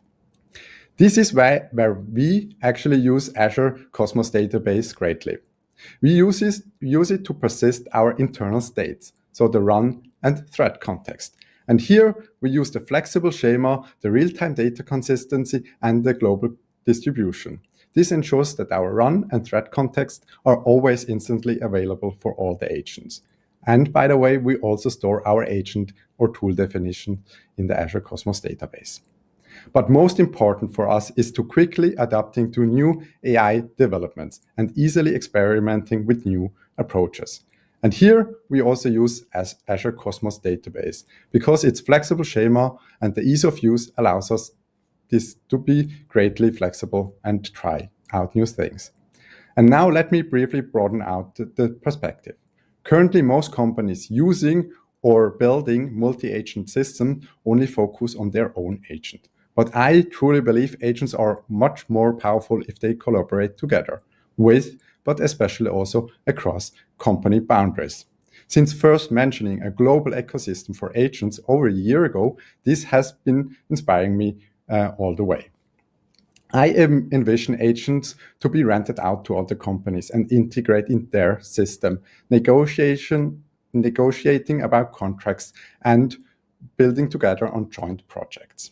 This is why I've closely followed AI agent protocols, continuously adapting our system with the help of Azure Cosmos Database, preparing us to be ready when one of these protocols becomes state-of-the-art.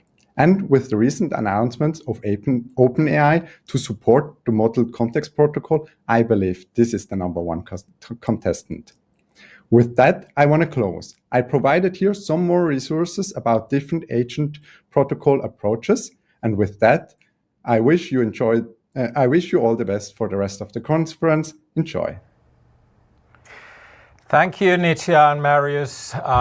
Really interesting stuff. I really loved the story about how to build a RAG-based Copilot experience, starting from the scenario to a quick start and then following the best practices to go from a prototype to production. And the AI agents topic is always very interesting. And I've always been wondering how these agents actually communicate with each other. And so now there is the Model Context Protocol, MCP protocol, which makes that possible. How about you, Patty? What did you like about the session? I especially liked Nitya's workshop because I can essentially just, after the show, I can go in and get started. So I can't wait to do that. Me neither. I need to get some hands-on experiences, right? Yeah. And by the way, let's go back to social media. So this time we have a social media post from Dennis. He's saying, tuned in and soaking up the insights at hashtag Azure Cosmos DB Conf, loving the innovations and real-world use cases being showcased. Yeah, it's been an amazing start for Azure Cosmos DB Conf, lots of insights, and please keep these comments coming. Use the YouTube chat and leave your comments, and also give us feedback using the evaluation form. Yeah. And thank you, Dennis. Last year, we talked a lot about cost optimization and the release of dynamic scaling. And Simon Kofod is going to share about how Azure Cosmos DB is helping him do just that. Next, our friends at QVC are going to talk about building a centralized product data hub with Azure Cosmos DB. But first, let's hear how Mike Calvin, CTO of Connectify, is helping the world of gaming stay secure. Let's take a look. My name is Mike Calvin. I'm the CTO at Connectify, and we build an anti-money laundering compliance platform for the gaming industry, ingesting player and transaction data from the largest casinos and gaming organizations in the country. I'm responsible for the entire technology team. I'm also the principal architect for our platform, and I wrote the first lines of code back in 2021 when we got started.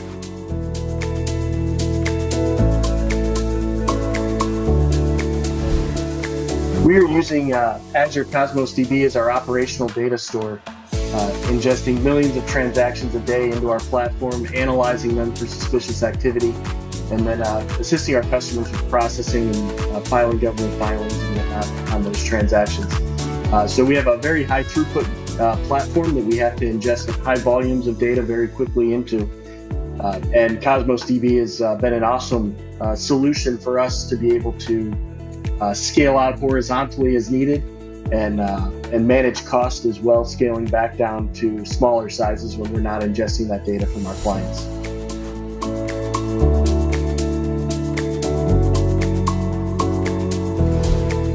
We've realized a ton of benefit from Cosmos DB, everything from the ultra high performance, single millisecond latency point reads from anywhere in the world, to hyper scalability.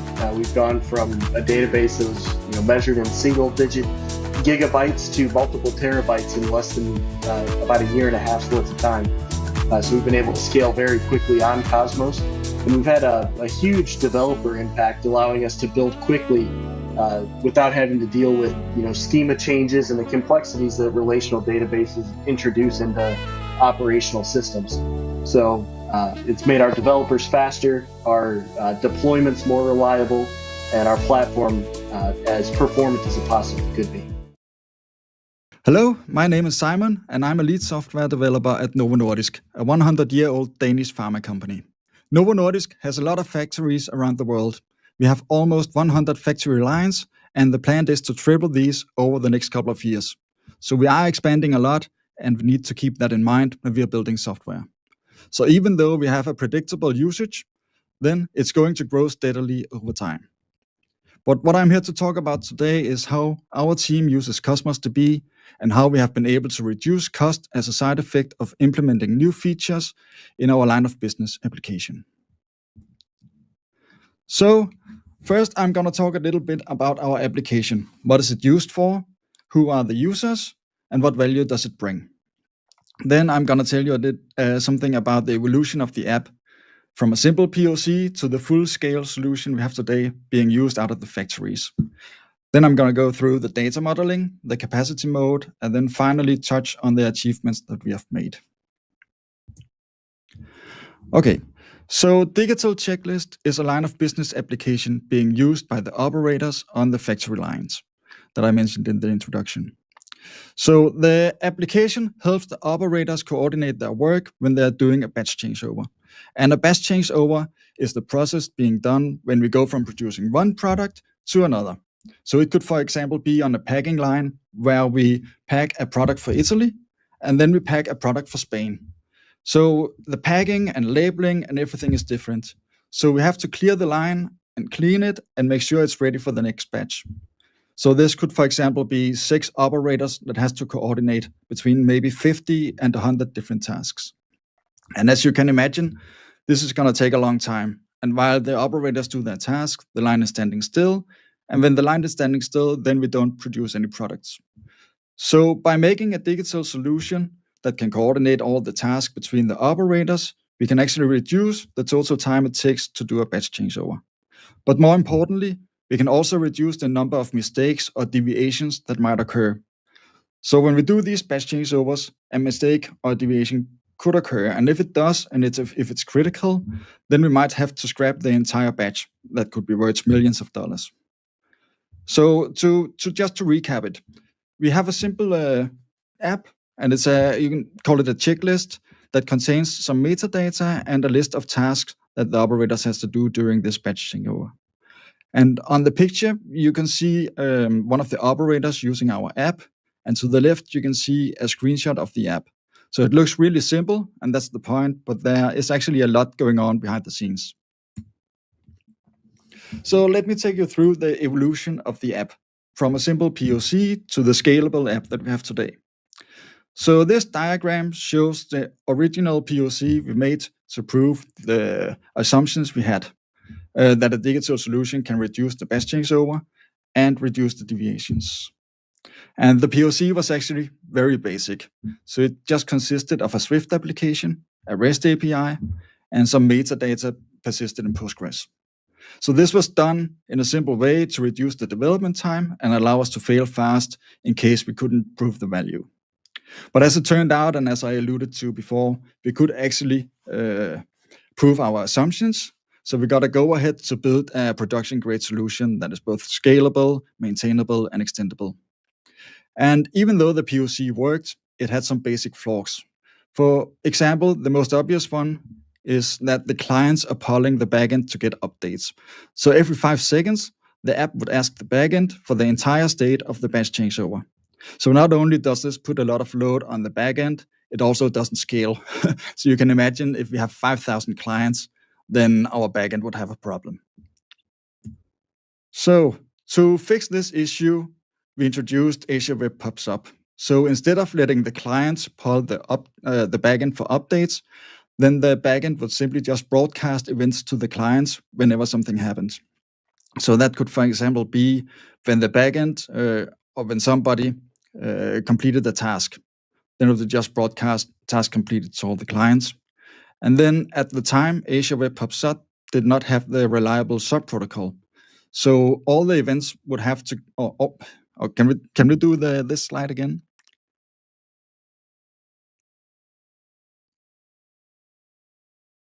Okay.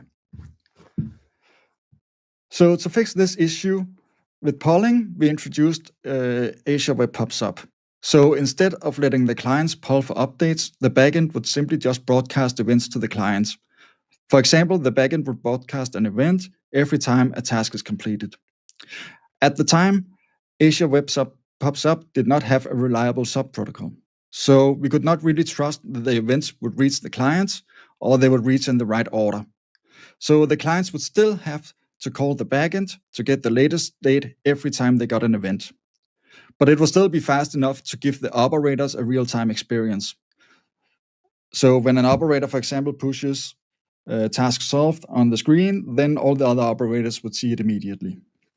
So even though this design was not optimal, the introduction of Azure Web Pops Up and the publish-subscriber pattern would later on end up being a really big benefit for us in regards to Cosmos DB and the cost optimization.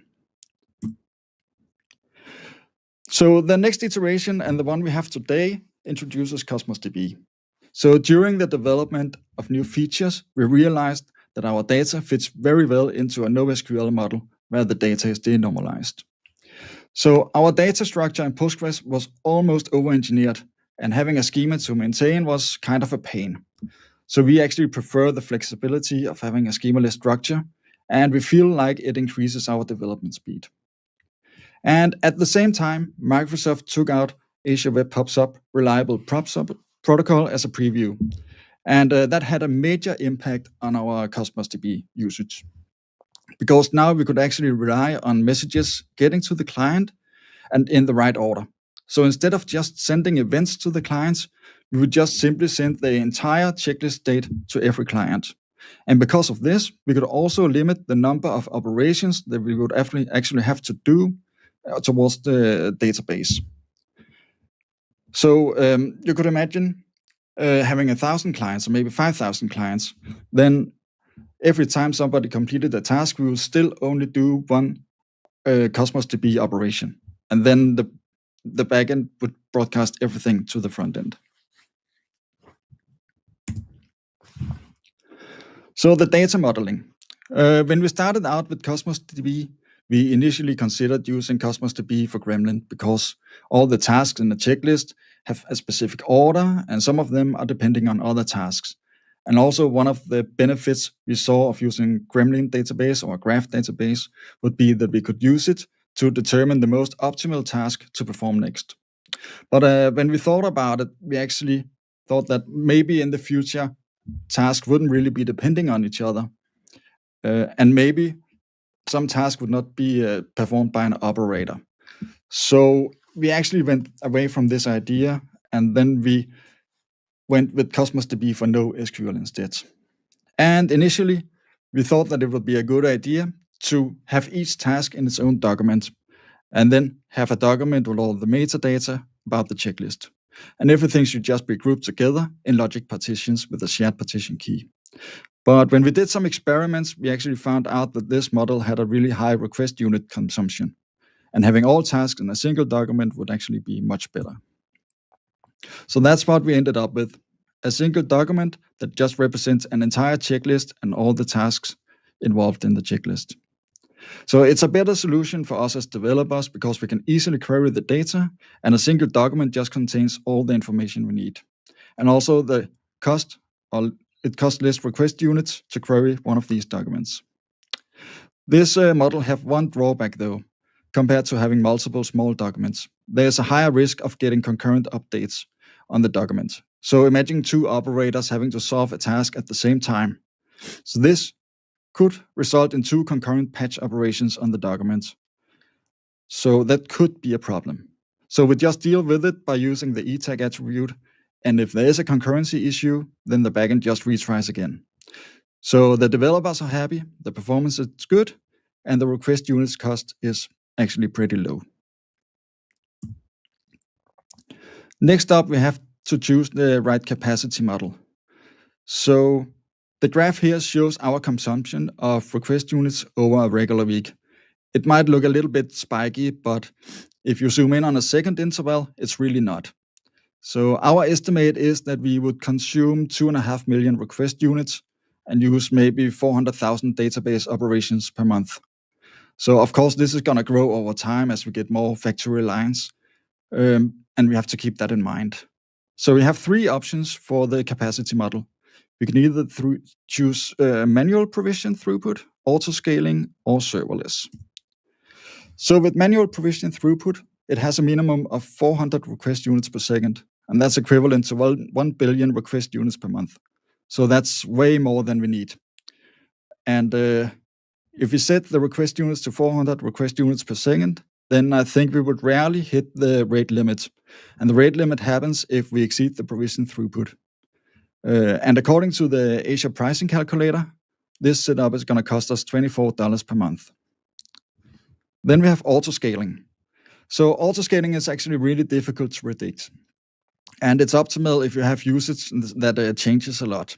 But it can actually also be useful if you have consumption below 400 request units per second. And we estimated that maybe we could halve the cost by using auto-scaling, because if we set the maximum to 1,000 request units, then we could hope that it would actually scale down to maybe 100 request units per second. But again, I'm guessing here, and I have not really done the calculations on our existing usage. The final option is serverless. And serverless is a consumption-based plan, so you pay for the request units you consume. So our estimated consumption is 2.5 million request units per month, and that's actually less than $1 per month. So that's not a lot at all. And another advantage of serverless is that we would not hit the rate limit. So this just seems like a perfect choice for us. And in fact, if we look at our bill, so this is our latest bill, and I'm sorry, the prices are in Danish kroner, but I think you can see what's going on here. So we pay around 70 danske øre per month. So this is for all the request units, it's for the data storage, it's for the network traffic, and it's for backup. So that's really cheap. So just to sum it up, as I mentioned, we have done all these changes either to improve performance or implement new features. Nothing here has been made for cost optimization except to choose the capacity mode. But we actually ended up with a pretty good reduction anyway.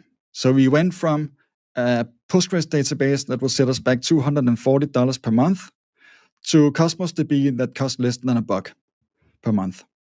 And we can actually multiply this saving by 4 because we have 4 environments. We have a dev environment, test, and then a staging, and then a production environment. And then a little fun fact. Actually, an Azure metric alert is also 10 cents per month, and that's mind-blowing. So we are actually paying the same for our Cosmos DB database as we would be paying for just one metric alert.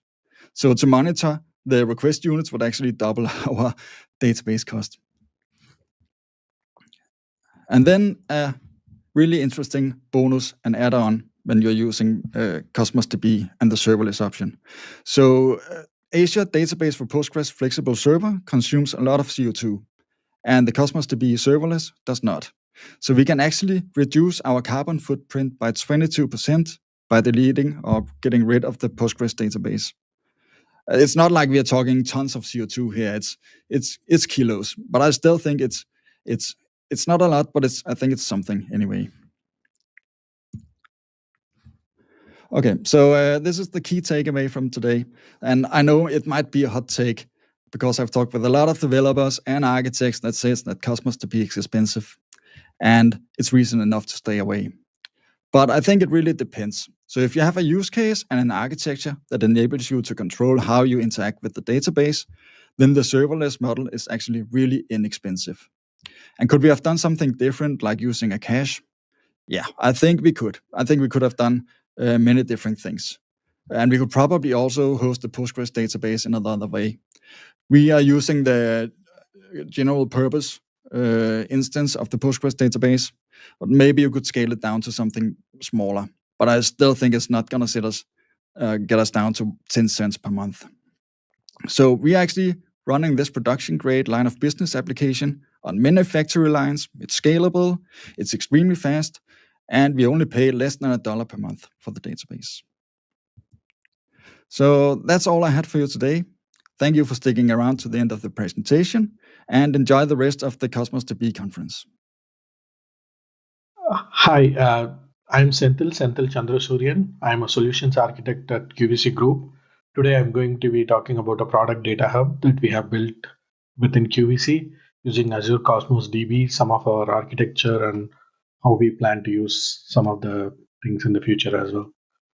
So just a brief about QVC. Though, for those who don't know, we are a telemarketing company. We sell our products through the television channels. We have like about 12 channels on QVC. We are also HSN. We sell our products through HSN as well. We are in a lot of different markets, including US, Germany, Japan, and other places. So as a retailer who sells our products, right? So products are basically like the product data becomes essentially like our central data source that's needed for all of our operations. So it forms the basis of our selling process, and we need to really provide like a good real time visibility for our different product attributes, like the core product attributes, inventory, pricing, and promotion across various different sales channels for marketing and a lot of other purposes. So we have a very unique use case for handling our product data. Some of the information is listed out in this slide, but what we needed is a very reliable, high performant system that can provide us product information that can be shared across different channels, and make it available for us really quickly. So this gives us like a view of how we have laid out our product data using Cosmos DB. If you look at the diagram that's shown on the right hand side, the QVC product data hub, which is created using Cosmos, becomes a central hub, and at the top you will see our various channels. We are actually branching out into streaming platforms. We are branching out into social selling platforms, and basically for all of the product data needs that we have across our television channels, our social channels, streaming channels, on marketing, like search and recommendations, all of that's like kind of getting provided using our product data hub that's created using Cosmos. At the bottom of it, what you will see is that we send all of this information from our on-prem systems using like a host of services like that are available in Azure. We use things like Service Bus, topic subscriptions, Data Factory, along with the host of Azure Functions, Logic Apps, and our own services that are running in Azure AKS to push the data over to Cosmos, and from there make it available everywhere. Why did we choose Cosmos? Mainly for the reasons that we have listed out over here. It has an excellent global distribution, global replication across like various regions. It provides us with a very low latency reach, which is very critical for since that data is going to be made available in all of these different channels. It provides schema flexibility. We can tap into change feed, publish data out. It supports event sourcing, and then the Cosmos DB is also like a source, is the place where we store our event sourcing data, and it has excellent connectivity to Azure services. And our plan is to expand our services in Azure. That's one of the reasons for why we are using Cosmos, and we have been extremely happy with all the capabilities that we get out of Cosmos. And we plan to expand our product data hub functionality by making Cosmos as our central place where we store that information. So from there, where do we want to move towards, right? So one of the things that we want to kind of move towards is expanding our AI capabilities. We do this currently using like various third party solutions, but what we want to do is we want to start building these capabilities using Azure OpenAI, and then basically kind of dive into some of these areas, like creating product descriptions based on images and videos, creating personalized browsing experience using information that's coming from analytics, and loading that into snaps and creating like a personalized experience, bot that can answer questions regarding our products when the user visits our website. And then ultimate goal is to provide like a AI guided shopping experience by taking all of this information and driving the information that we have within Cosmos and basically tying all of these up together and provide a guided shopping experience for all of our users. Thanks so much for your time, and thanks for sharing. Thanks for giving me the time to share our vision of creating the QVC product data hub using Cosmos. Thanks once again. Bye. Hi, my name is Harpreet Gill, and I get to work as the Senior Manager of Research Software Engineering team here at General's Mercy Research Institute in Kansas City. And I'm fortunate to work with multiple teams who provide software and bioinformatics services.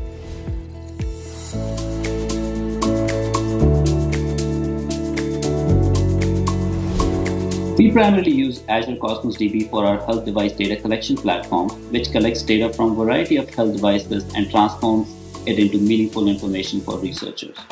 We collect unstructured and structured data from these devices and use Azure Cosmos DB to store them.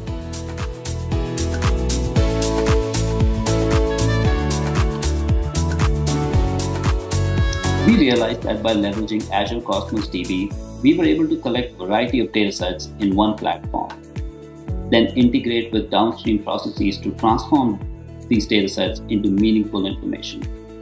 It increased our productivity and made it possible for us to integrate with other platforms downstream like Synapse and Databricks. Thank you, Harpreet, and other speakers. So one of the takeaways in this previous section was like how customers have been able to reduce their database costs with Azure Cosmos DB.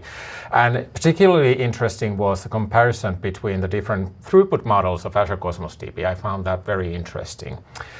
And by the way, we had a poll in the chat, and the question was, are you developing Gen AI applications with Azure Cosmos DB?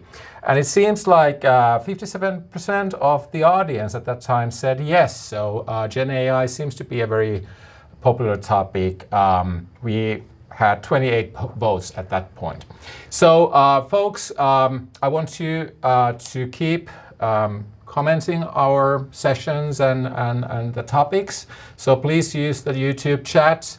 Also go to the resources page. And again, I want to remind you all that we really appreciate your feedback. So please fill in the evaluation form. We really want to make this event better next year.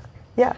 Coming up next, we will dive into the creative uses of AI with Cosmos DB. The art is actually really cool. Wow. There is generative art and real-time enterprise apps with Cosmos DB, or Cosmos Conf speaking veteran, Olena Borzenko. And then stick around for the closing keynote featuring our friends from H&R Block. Let's take a look. Hi everyone. My name is Olena Borzenko. I'm coding consultant at Xebia. And today I'm very happy to be back to Azure Cosmos DB conference. This was one of my very first few conferences when I was just starting to be a public speaker. And today I have for you a session called Turning Data into Generative Chaos. Before we will dive in, I want to give a little introduction about the session in general, why I'm doing this, why I'm talking about the art and generative art and all the other stuff. So I'm also Microsoft MVP, and my technology field is Azure Cosmos DB. So I worked with this for quite some years, and I'm really happy that I can integrate it not only at my clients and at my work, but also with my hobbies. So today's session is about me combining my hobby with my daily work, with my actual professional job. So I always loved making art, but I never get a chance to go to the art school. Instead, I ended up studying applied physics in a university. So after that, I became a self-taught software developer, and I didn't have enough time to actually do art or explore some creative and artistic things. So after working and getting myself pretty skilled in software development, I decided that I'm not ready to give up my dream and idea of becoming an artist, and I want to explore it using my professional skills. So I started building a tool to bring my hobby into my work. But before I started doing this, I had quite a journey. The last year, I had a chance to work with the CNC machine, and this is what you can see in the picture. CNC machine is typically used for wood carving, or you can have the same principle for laser cutters. But you can also put a pen in there and use it as a plotter machine. What you can see on the picture as well is one of my first art pieces that I did. I had to learn quite some programs that I had no knowledge in and no skills, like 3D Max and Aspire and SketchUp, to do an actual 3D visualization and then extracting the 2D image for the future printing. And it was quite some struggle for me, but I kept experimenting and trying different techniques and different colors. So this one of my other pieces, and it's kind of messy, but I did enjoy a lot the process of creating it and using different techniques.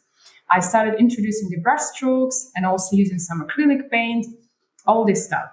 I kept working on this because it kind of was giving me a little vibe of combining art, creativity, and also math and technology.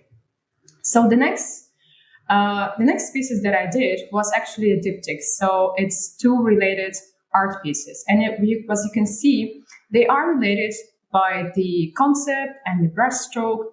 And the only thing that is different is just the 2D graphics and the color. And this was a breaking point for me because on the picture from the right side, well, from my left side, you can see this red and black brush strokes. And that's what I really liked, the intersection of brush strokes with the 2D wireframe graphics. So I started exploring it more and more, and I started working on more art pieces. And this is the results that I got. And I was really in love with them, the way how they look and the different colors and the combinations and shapes. I even made a present to my mom. So this on a white background, this was a present for my mom. She had a birthday on 27th of February, and I was standing at her place. And the last picture was one of my very experimental pieces. It actually, in real life, also have different structures. If you turn it around, you will see also nice textures. You probably can see also on my background, there is hanging another piece, which is not displayed on a presentation, but also one of my recent ones. So the thing is, I really enjoyed doing this, and I had an opportunity to do some 3D graphics visualization, improve my skills, but also use brushes and acrylic paint and do some actual creative work. However, I don't have that much time because each of the pieces takes at least 12 to 24 hours because it's a layering paint and it's a lot of work to do. I didn't have time to put even more time in improving my skills, but I wanted to do more things like that. So I decided that I can use my professional skills and combine it with my creativity and do some art pieces together. So I started exploring algorithmic art, parametric art, and generative art.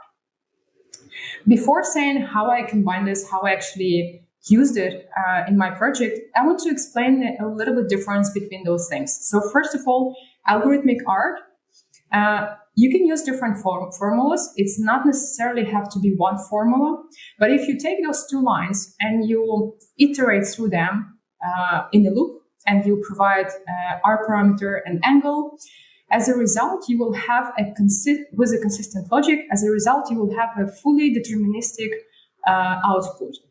So that's what's called algorithmic art. So the math here is procedural and not necessarily bound to a single formula, but the outcome will be always the same no matter how many times you run the script. And this is the example. The previous two formulas, I used P5GS to create this visualization, and this is the output. It's very simple, but already look quite nice. However, for complicated shapes like torus node, the one that you saw before on the previous slides, you need a bit more than just two lines of code and two formulas. So parametric art, parametric art is based on the parametric equations. And parametric equations is exactly what you use when you want to create a 2D or 3D graphics of a torus node. So this based on functions where the shape is driven by one or more parameters. And you can see on the screen, this is exactly the formula that I will be using in my project, in my implementation for creating the torus node.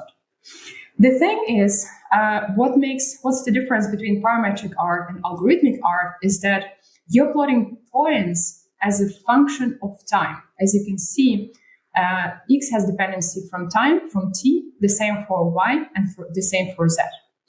So what it means, the essence of this parametric art is that shapes defined by formulas, but they are being transformed by the parameters.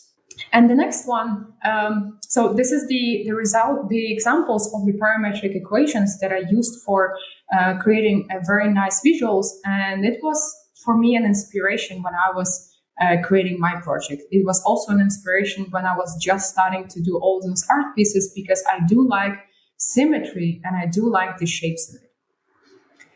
The next step here is generative art.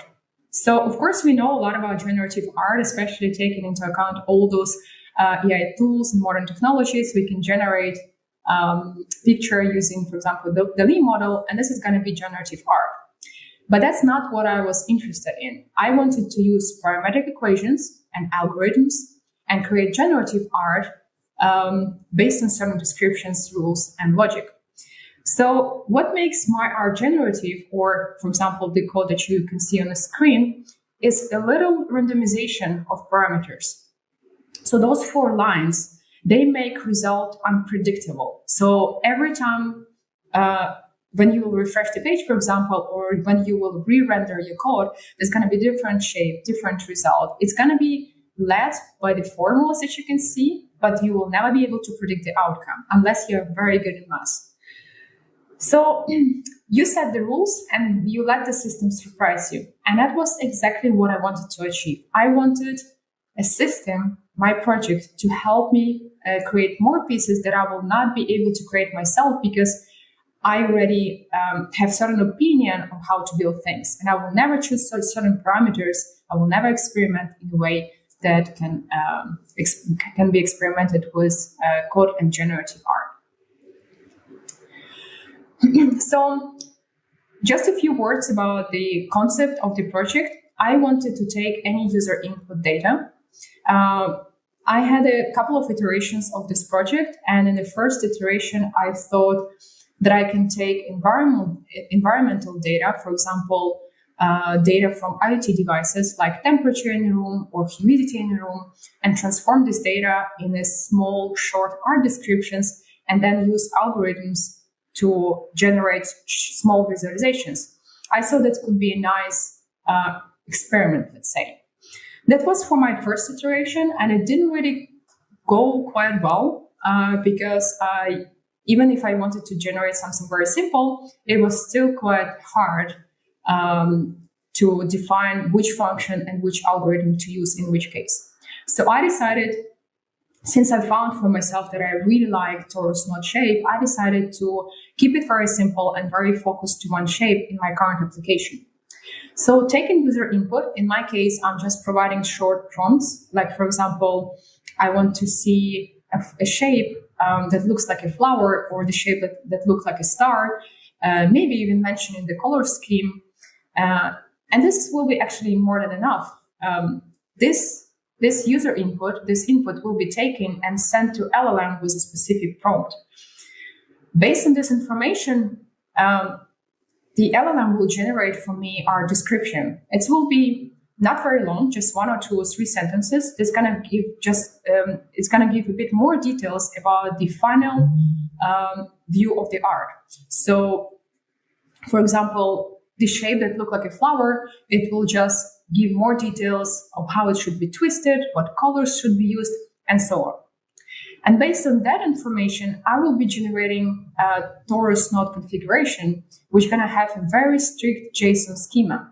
It's really hard to achieve with LLMs because LLMs tend to hallucinate and make mistakes and give different outputs, but so far it was working quite well for me. And the last step is visualization of a torus node using P5GS. So that was the concept, and let's have a look a bit into more technical details. As I already said, there's going to be a user input, and I'm going to have a little React page. gonna have an input field, a little button, and when I will be clicking on it, I'm going to be sending a request to my Generative Chaos API. It's going to be post request to generate our description. I also have AI project on Azure, and I have there two models. I have Text3 large model for generating embeddings, and I have GPT-4 Omni for completion, for generating my art descriptions and creating my Taurus node configuration. So I will send a request to generate embeddings, and after this, I will create a prompt, and I will send it to GPT-4 to get the description. Generate the description of my design and actual configuration. I will save it, the embeddings and the design itself, I will save it to Azure Cosmos DB, and then I will give back to my UI Taurus configuration. I'm saving embeddings and I'm generating them because I want to be able to find similar items by user description. So for example, I can be experimenting with the flower-like shape, and I want to find similar items to this shape. So I will be using vector search, providing a sort of similarity score, and I will be getting similar art so I can then choose the one that I like the most. And this is going to be the last step. So let's do a demo and actually have a look on how all this works. So first of all, I will walk you really quickly through actual code and show you what I implemented. So there is my Generative Chaos API. I try to keep it as simple as possible, having just one project with the controller and my services and some business logic. So I have generate design, get designs page, and search similar designs. Just 3 endpoints. The main endpoint is generate design async, and if you go there, we can see that we are doing exactly what I mentioned on what I showed on the slide. We are generating embeddings, and then we're generating design configuration. I'm using semantic kernel for this, and if you go inside, we will see that this is very straightforward. Getting required service, text embedding generation service, get embeddings, returned back. I'm not using those embeddings to generate my configuration. I'm going to be using them to save them in database for later for finding similar items. Generate design configuration is a little bit more complicated because it uses 2 different prompts. If you will have a look, so those 2 lines generate our description, and those 2 lines, they generate an actual Taurus node configuration. If you will go have a look on the prompt itself, you can see the first prompt is quite simple. So you are an assistant that transforms creative art prompts into vivid, artistic visual descriptions. So I'm providing some information, some context of how I want this description to be generated, how long should it be, so 1, 3 sentences, and I'm also providing the input. So far, it was generating quite good results, but I'm not sure if this will be enough for me, because later on, I want to use those descriptions as an art concept. And for this, I will need to take a little bit more. But for now, it was doing a pretty good job. The second prompt that you can see is quite long actually, but it also does quite a good job. So far, I didn't have a single time that I got output not as I need. So the prompt saying that you are an assistant that transform artistic visual description in a Taurus node configuration, and there is a certain rules of how this configuration should be created. So the thing is, this is the schema, and I need very strict output. I need it to be exactly in the schema. But besides this is not the most complicated part of it. The most complicated part is that all those properties, they are related to each other. So if you said, as you can see, for example, P and Q is a very base of generating Taurus node, because if they are the same numbers or they are not prime numbers, the result will be not very pleasing. It's not going to be very nice. So I'm providing all those rules and some additional rules as well As you can see, P and Q must be prime numbers, not equal, and P have to be less than Q. So I can add more and more rules to this, but I wanted to give a little bit of freedom to LLM, and even if result is not very satisfying, it's still a good experiment. So this is how the second prompt looks like. And if you go back here, we can see that I'm generating this art configuration, and I'm just returning it back. Yeah, as you can see here. I'm overriding a few properties here because I wanted to do a bit more experiments and have a little bit more control over this, but yeah, it's not, I can remove those 2 lines and results going to be just a bit more chaotic and unpredictable. So after this, I'm saving the result in Cosmos DB, and I'm returning the torus node configuration to the AI.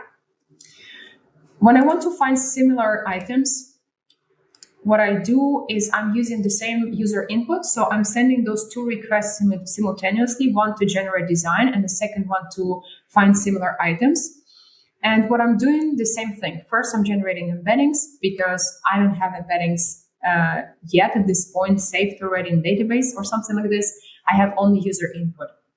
Having those vectors, I'm just getting all similar items, well, not all of them, but just top 5, using the vector distance function with a similarity score, which is in my configuration, but it's now set to 0.75.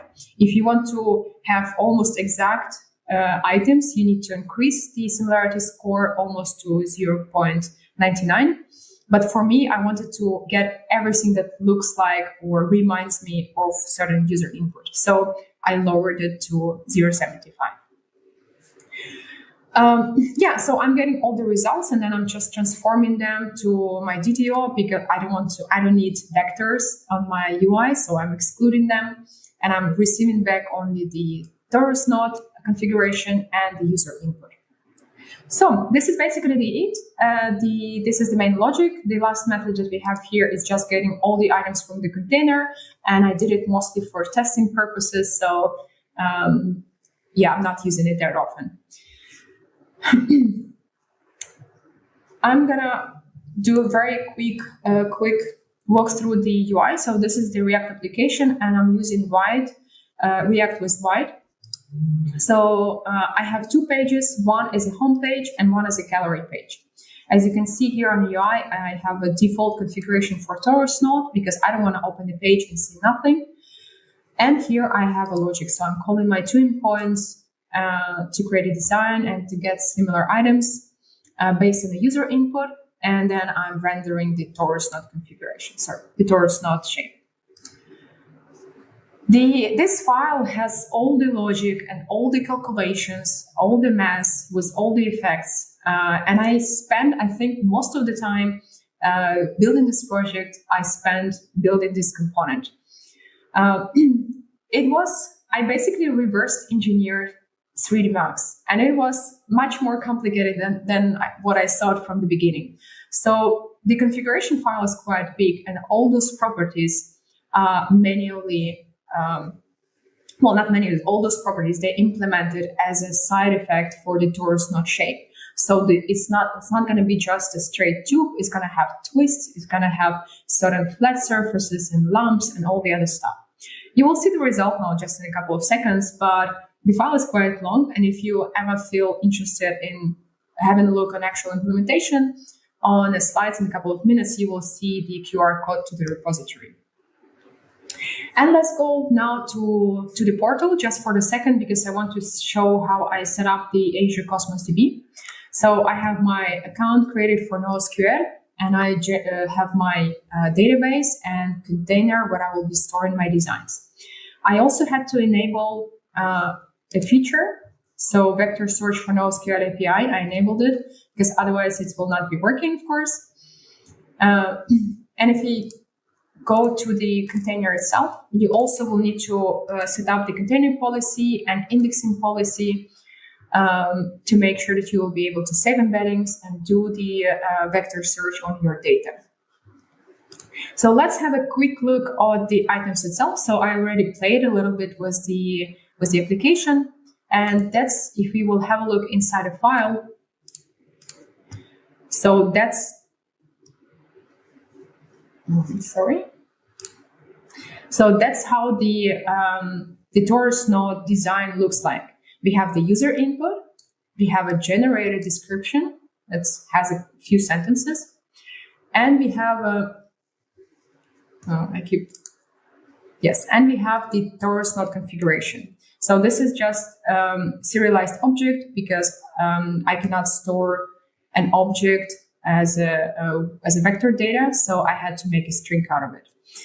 And then, of course, I have vectors that I'm using for similarity search. Let's have a look at the application itself. So this is how it looks like. This is pretty simple for now. This is just a simple grid as a gallery. What I'm showing all the results that I have in a container. I'm hiding all the other torus nodes because for now I don't have a pre-saved result. So each of those cells is actually P5.js code that is rendering the torus node. And I killed my browser a couple of times, so I decided to hide a few of them just to make sure that presentation will not fail. But if we click on this, we will see the visualization, and you can see the forms looks quite nice and interesting, and I can definitely use some of them to create art pieces later on. Okay, so, but let's have a look on how it's actually being generated. So, for example, this is just a default configuration that you saw, and I can say flower-like shape. And I think this is enough. I will click generate. Of course, it's taking a little bit of time because we have 2 requests to LLMs, and then we're generating the embedding. But we get the result, and we even get some related visuals. So the related visuals, as we can see, the flower-like shape with smooth lines. And this one looks actually much better than the actual outcome. I think I need to work a bit more on the colors. But this is basically how it works. So I can do more.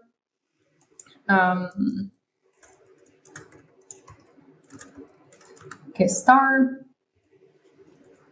shape that looks like a star. I'm not sure what's going to generate, and if I have more of those. Okay, so I have more related visuals. For some reason, I got the same results, so I guess that can happen, or something went wrong in my code.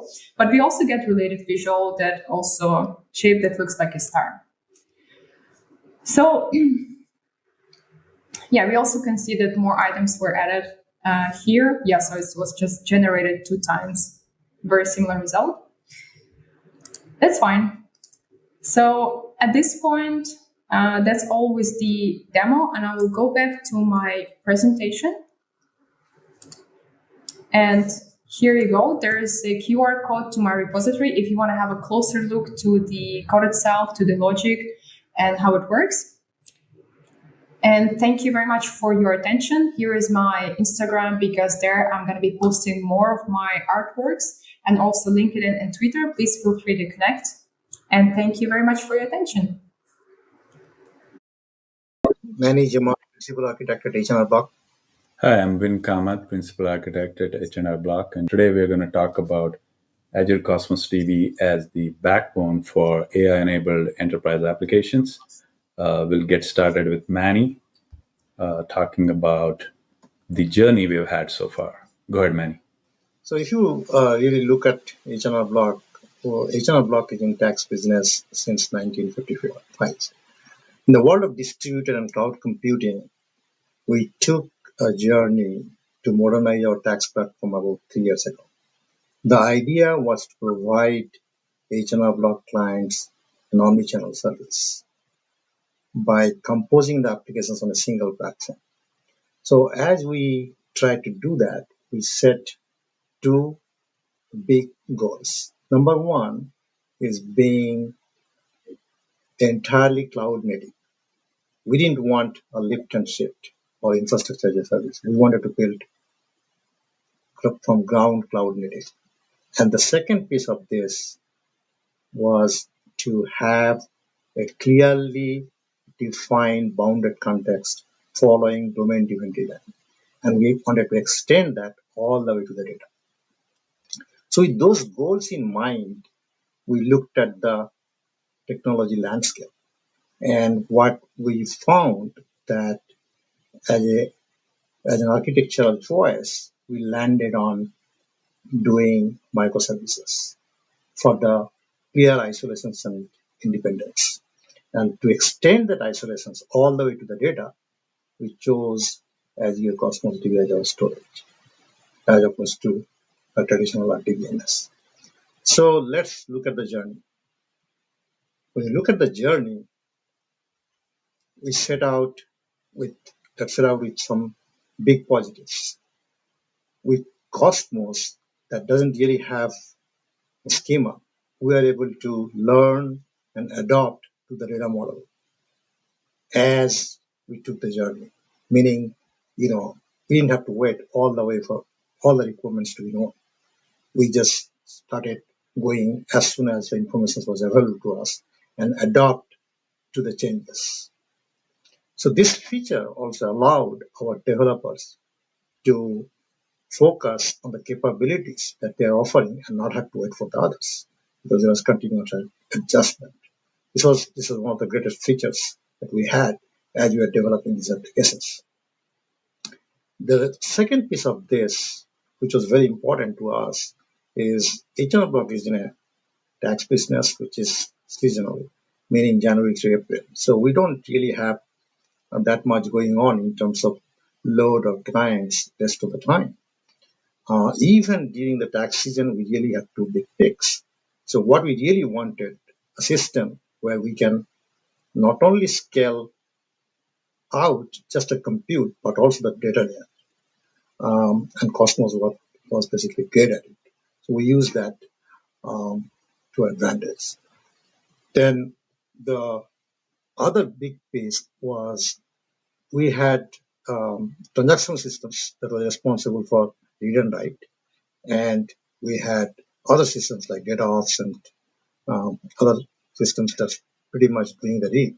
So we were able to successfully have our read systems like DataOps looking at the secondary region, while our transaction system was completely isolated and not being impacted in the primary region. So the feature of Cosmos that's globally distributed allowed us to do that. Now let's look at some of the opportunities or the lessons that we learned during our journey. The first one being, even if most tax documents is under 800 meg, we had documents that's about 20 gig. And we found limitations, not able to write the document. This is not actually a Cosmos limitation. This is a limitation that the SQL API of Cosmos that we use. So if you were to use Mongo's API or something else, this would work. The other piece of this is the way that Cosmos partitioning works is if you have a document that's more than 3K, then you're kind of the way that we work this out is compress the document, and we're good at it. So no problems there. Now, the scaling down piece that I was referring is the limitations that we ran into, and still it's a limitation, which is, when you're scaling down, you can only scale down to 10% of the maximum throughput you ever have done. So the floor in our case, when we went 10% down, that was more than what we need in the off season. So, but that's the way it works. So not bad there. Then the final piece of this that I like to call out is a clear understanding about how the consistency model works. The consistency models, there are like 5 of them. And the highest one is just strong consistency, and the one at the bottom is eventual consistency. We picked up somewhere in the middle, which is a session consistency. Now, the higher the consistency, the more the latency. For our transactional systems, we didn't want much latency, so we didn't pick the first or the top one. What we found, though, is when we were writing data, and another service is actually trying to look for the data we just written, we couldn't find it. So the way that we found and figured this out is we used a client session ID that we share and we were able to work around with that, and it worked out. So overall, the experience with Azure Cosmos DB was great. This is our third year, and we have been doing really, really good.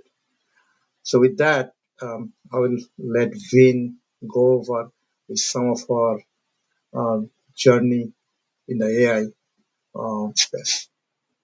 Awesome. Thanks, Manny. Glad you girls could join us today. I would just like to start off with starting with our journey in the AI-enabled app space. This is going to be a fast-paced session here. I have limited time, but I do want to talk about our journey as we first started to get into the generative AI space. For HRB customers, we developed and launched almost 2 years ago now, AI Tax Assist, which is a capability that lets our DIY clients ask tax-related questions, product-related questions, and get quick answers 24/7. This was an important piece that evolved our help center capability into something that is interactive, and I'll speak to how that works in a little bit. We also developed and rolled out in production self-help capability for our tax pros to help them with technical and tax prep related issues that may provide them a summary of resolutions. We also did a whole bunch of applied AI experiments, and there are several that are on the roadmap. For HRB associates, we also built and launched probably more than somewhere around the same time when we did AI Tax Assist, a private, secure ChatGPT app that uses Azure OpenAI service.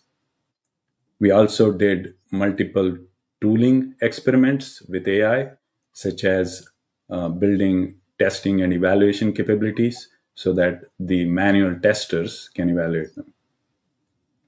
All of this experience prepares us really well for what's to come in the years in the future. Let's get back to AI Tax Assist. So we went from primarily a search experience, to an AI-infused conversational experience. So if you look at how we used to do in the past, and this still exists, but if you want to ask a question, how to claim adoption credit, you would get a whole bunch of questions and you have to sift through them, see where the answer is, or use our online virtual assistant, which has pre-canned questions. From there, we went to this, where you can ask a question and get a response immediately. Now, it also has chat history and a whole bunch of other capabilities, including follow-up questions, which are pretty handy. All of this was done over a record period of time, rapid application development, rapid iteration. And all of that was possible because we didn't have to worry too much about our persistence layer, which is where Azure Cosmos DB comes in. I'll just quickly go through a tech stack. Usual suspects here. We are on the .NET and Azure stack. Cosmos DB Azure storage integration was really simple considering the Azure SDKs that were available to us. And infrastructure, Azure OpenAI service, Cosmos DB, SignalR, App Gateway, all of the usual suspects, like I said. All of this enabled us to, develop and deploy this in record time. And it also allowed us an incremental uplift in client satisfaction and conversion. So this has been in production for 2 tax seasons now, including this one. If you look at this high-level conceptual architecture diagram, on the right-hand side, you see design time capabilities that we have built from multiple content sources, including our Tax Institute, which is proprietary content that we process and ingest. We have content ingestion pipelines that enable us to push it to Azure Blob Storage. We have a content indexing service that uses the embedding model from OpenAI, and we prepare an index in the Azure AI Search. So in runtime, as the user queries come in, we use semantic kernel, SDK, and then we run the query, embed it. We search the query, we do the retrieval part of the RAG pattern, and then we do the generation part of the RAG pattern. So the assembled custom prompt is what is finally being sent to the GPT model, GPT-4o model is what we are using. So if you look at this is a pretty simple high-level diagram, but if you unpack this, there are so many capabilities that need to be built, including the evaluation pieces. And all of that data, where is it stored? It's stored in Cosmos DB. So why did we pick Cosmos DB? One of the number one reasons why we picked it is because developer productivity. It all depends on what is your custom stack that is familiar to the developers and the team. And with your stack being on Azure and .NET, it was just a no-brainer. The schema-less rapid app development also helped us tremendously. Obviously, Manny talked about scalability, regional replication, etc. So once you have Cosmos DB, what are the kind of things that you can use it for, right? So all of these are, this is data that you can store in Cosmos DB and eventually being able to run vector search on it, semantic search on it, etc. So what happens is once you have data, the vectors can stay close to it. Today we use Azure AI Search, but for several other experiments and on the roadmap, you can think about what's possible. So this is why I spent a little bit of time developing a demo of answering that question as to what is possible when we use Cosmos DB. With that, we'll get into a quick demo. And in the demo, we're going to explore what I call functional observability. So this is not your typical infrastructure observability or your app observability. This is about data. So if you have data and you want to run analytics, there are so many ways to do it, right? So one of the questions I asked myself is, what if we could use AI to do this? So I'll quickly switch to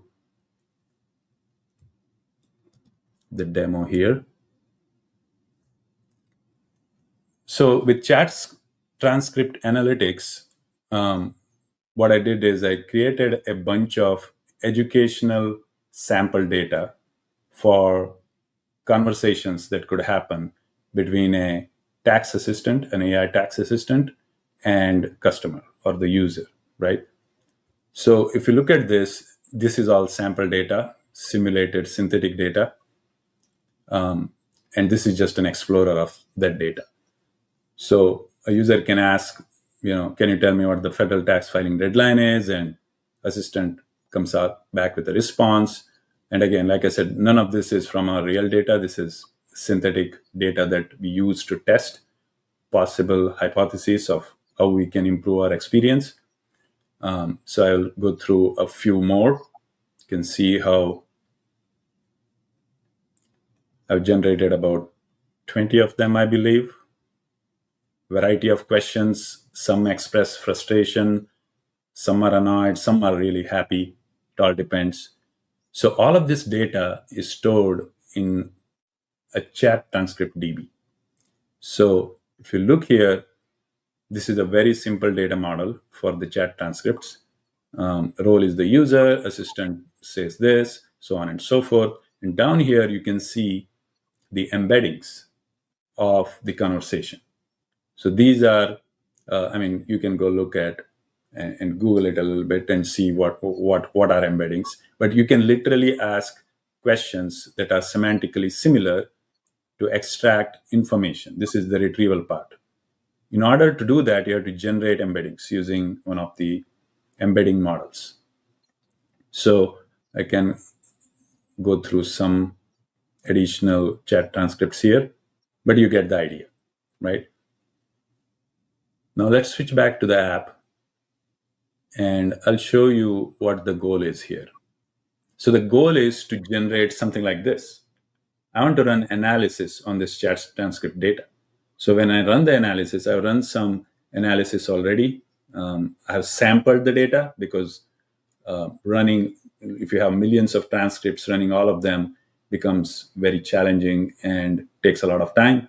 So I sampled the data to be able to demonstrate and showcase what's possible. So in this case, I'll zoom it a little bit.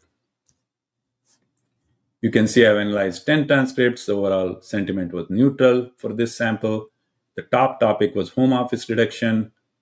What were the common pain points? I want to know that, right?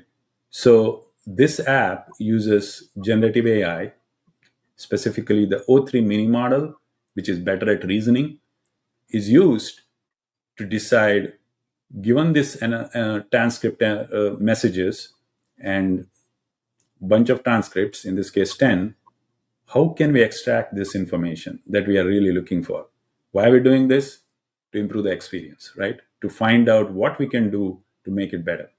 So we have sentiment analysis here, we have popular topics, user expectations. What are users actually expecting out of this interaction? What are some key insights, right?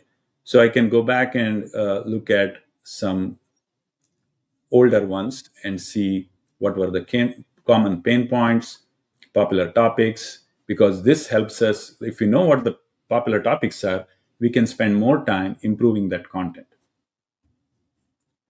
Now, I didn't stop here because this is a good readout. I'll quickly show you how that works. So if I click in-depth analysis, it's going to pick up 10 transcripts and start to analyze each of those individual transcripts and create analytics for that transcript. And once you have a bunch of analytics, it puts them all together and goes to the next step, which is to aggregate the results of that analysis and eventually generate final insights, save results, and present that information. That's what we saw in the dashboard panel earlier. We also have some analytics about how many, what was the average messages per conversation, what was the duration of the conversation, how long they were on, things like that. So this is really helpful for us to understand how things are working in when you have an AI assistant experience. Now, this may be enough, but what if I have more questions about this, right? What would I do? Well, for that, we have a chat assistant. So this is a little bit of meta because you have chat transcripts and you want to chat about those chat transcripts, right? So here are some examples. So I can click on one of these and ask this question. Provide me an analysis of the questions about IRA benefits, please. So one of the goals with this demo was to build a semantic kernel and generative AI capability to act like an autonomous agent who is entirely analyzing the question. What kind of data do I need to answer that question? Go ahead and do the data gathering piece, review, and so on and so forth. And if I expand this, I can see how things are happening, right? So each step is producing what is going on under the hood. And you can see these are tools that are available to the system. Sorry, it's still working on it. So the expand collapse is happening. But I'll show you what happens in the end. In the end, I get an analysis of, okay, depending on the question, IRA benefits was the question, the volume, right? What is the thematic frequency, time trends, message distribution? All of this is planned in these earlier steps, okay? And we are using the Cosmos DB vector search capability to ask those questions. I'll quickly run through the code for you to see it. But you can see all of these steps are autonomously occurring that the agent is taking place. So the agent is deciding, how do I decide how to answer this question? What kind of data do I need? What kind of tools I have at my disposal in order to answer the question? So eventually, even after it gathers the data, it formulates a response that is meaningful, right? So if you look at the insight generation step, okay, I below are the 3 key insights, and then clarification, planned use of vector search that happened. So I made it very elaborate here for technical audience so that you can see how some of the kernel plugins functions are being called here. Let me jump back to the code real quick. I'll quickly go through 2 projects here in this solution. The first one is the transcript generator. So I have a simple system prompt that was able to generate those educational examples. I have an example JSON structure that I provided. And I have a Cosmos DB service that's able to upload the transcript, set up indexing policy, vector indices, stuff that we talked about. I'm using DiskANN, which is a newer capability that was released late last year. It's best for performance and scalability if you have more than 1,000 vectors. We are using the cosine similarity here. The dimensions are 3072 using the text embedding 3 large model. Now let me quickly switch back to the app. So in the app, what's actually happening is we have 2 semantic kernel plugins, and each of them provide a bunch of capabilities. Get conversation stats, get message distribution async, conversation time metrics, get interaction patterns. We have a vector search plugin that is able to do search similar transcripts, so on and so forth. So if I switch back to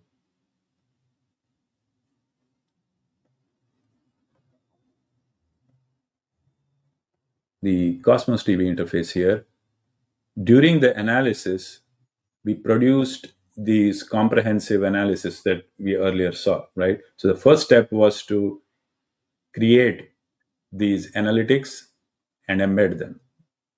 And the second step was to aggregate them, which is what we did. So in the runs, that's what you saw.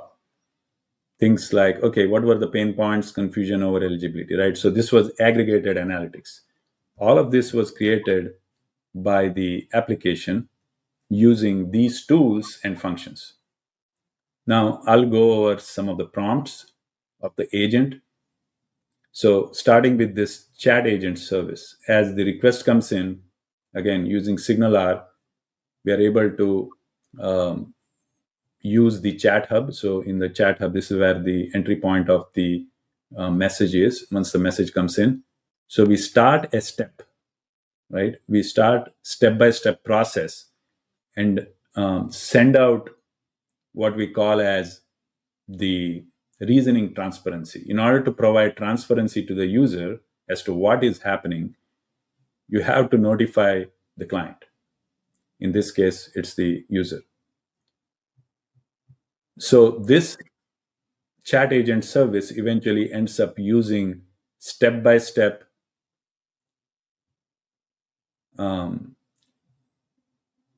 actions, right, in order to execute what the user query is and how to find an answer for.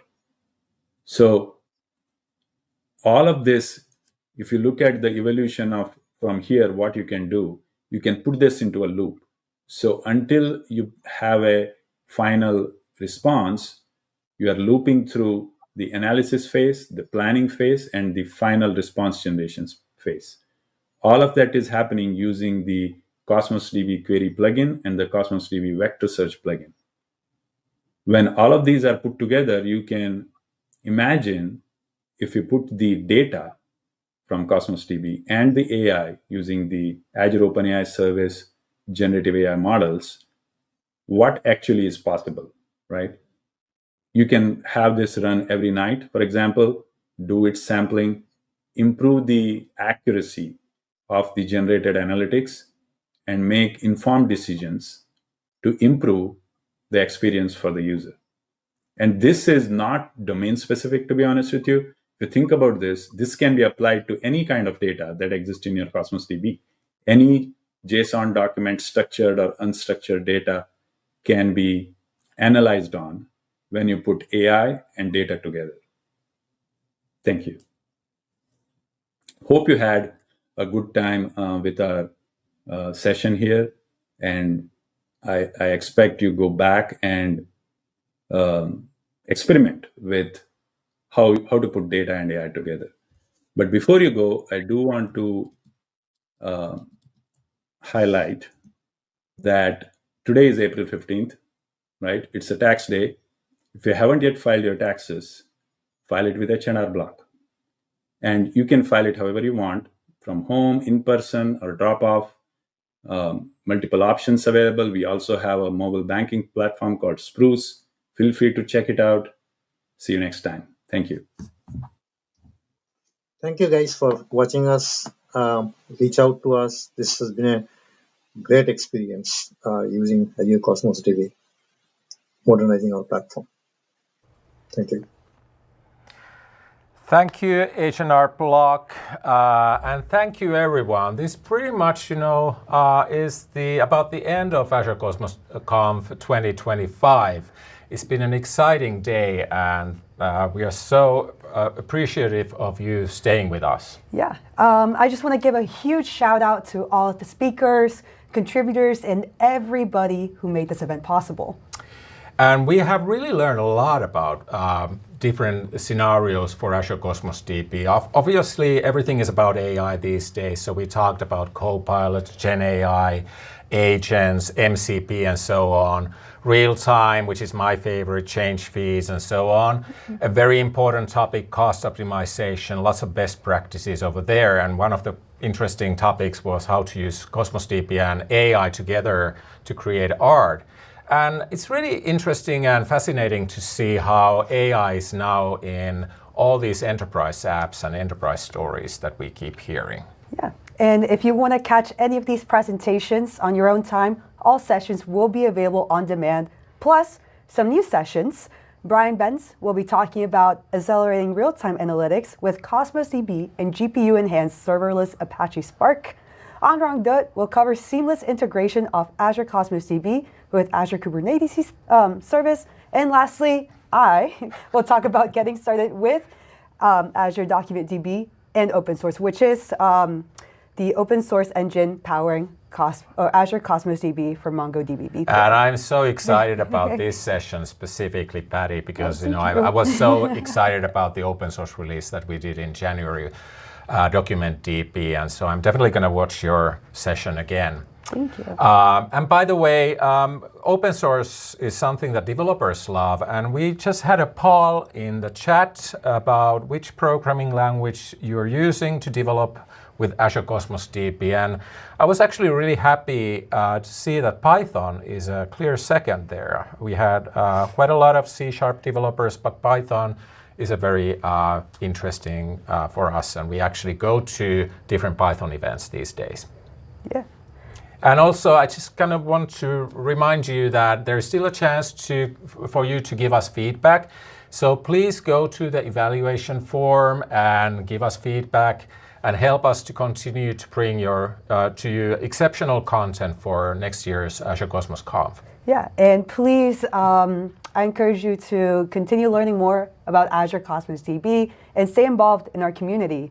But with that, I wanted to thank you, Marco, for being an amazing co-host today. Thank you, Patty. It's been a pleasure working with you and hosting you. So let's high five. Yay!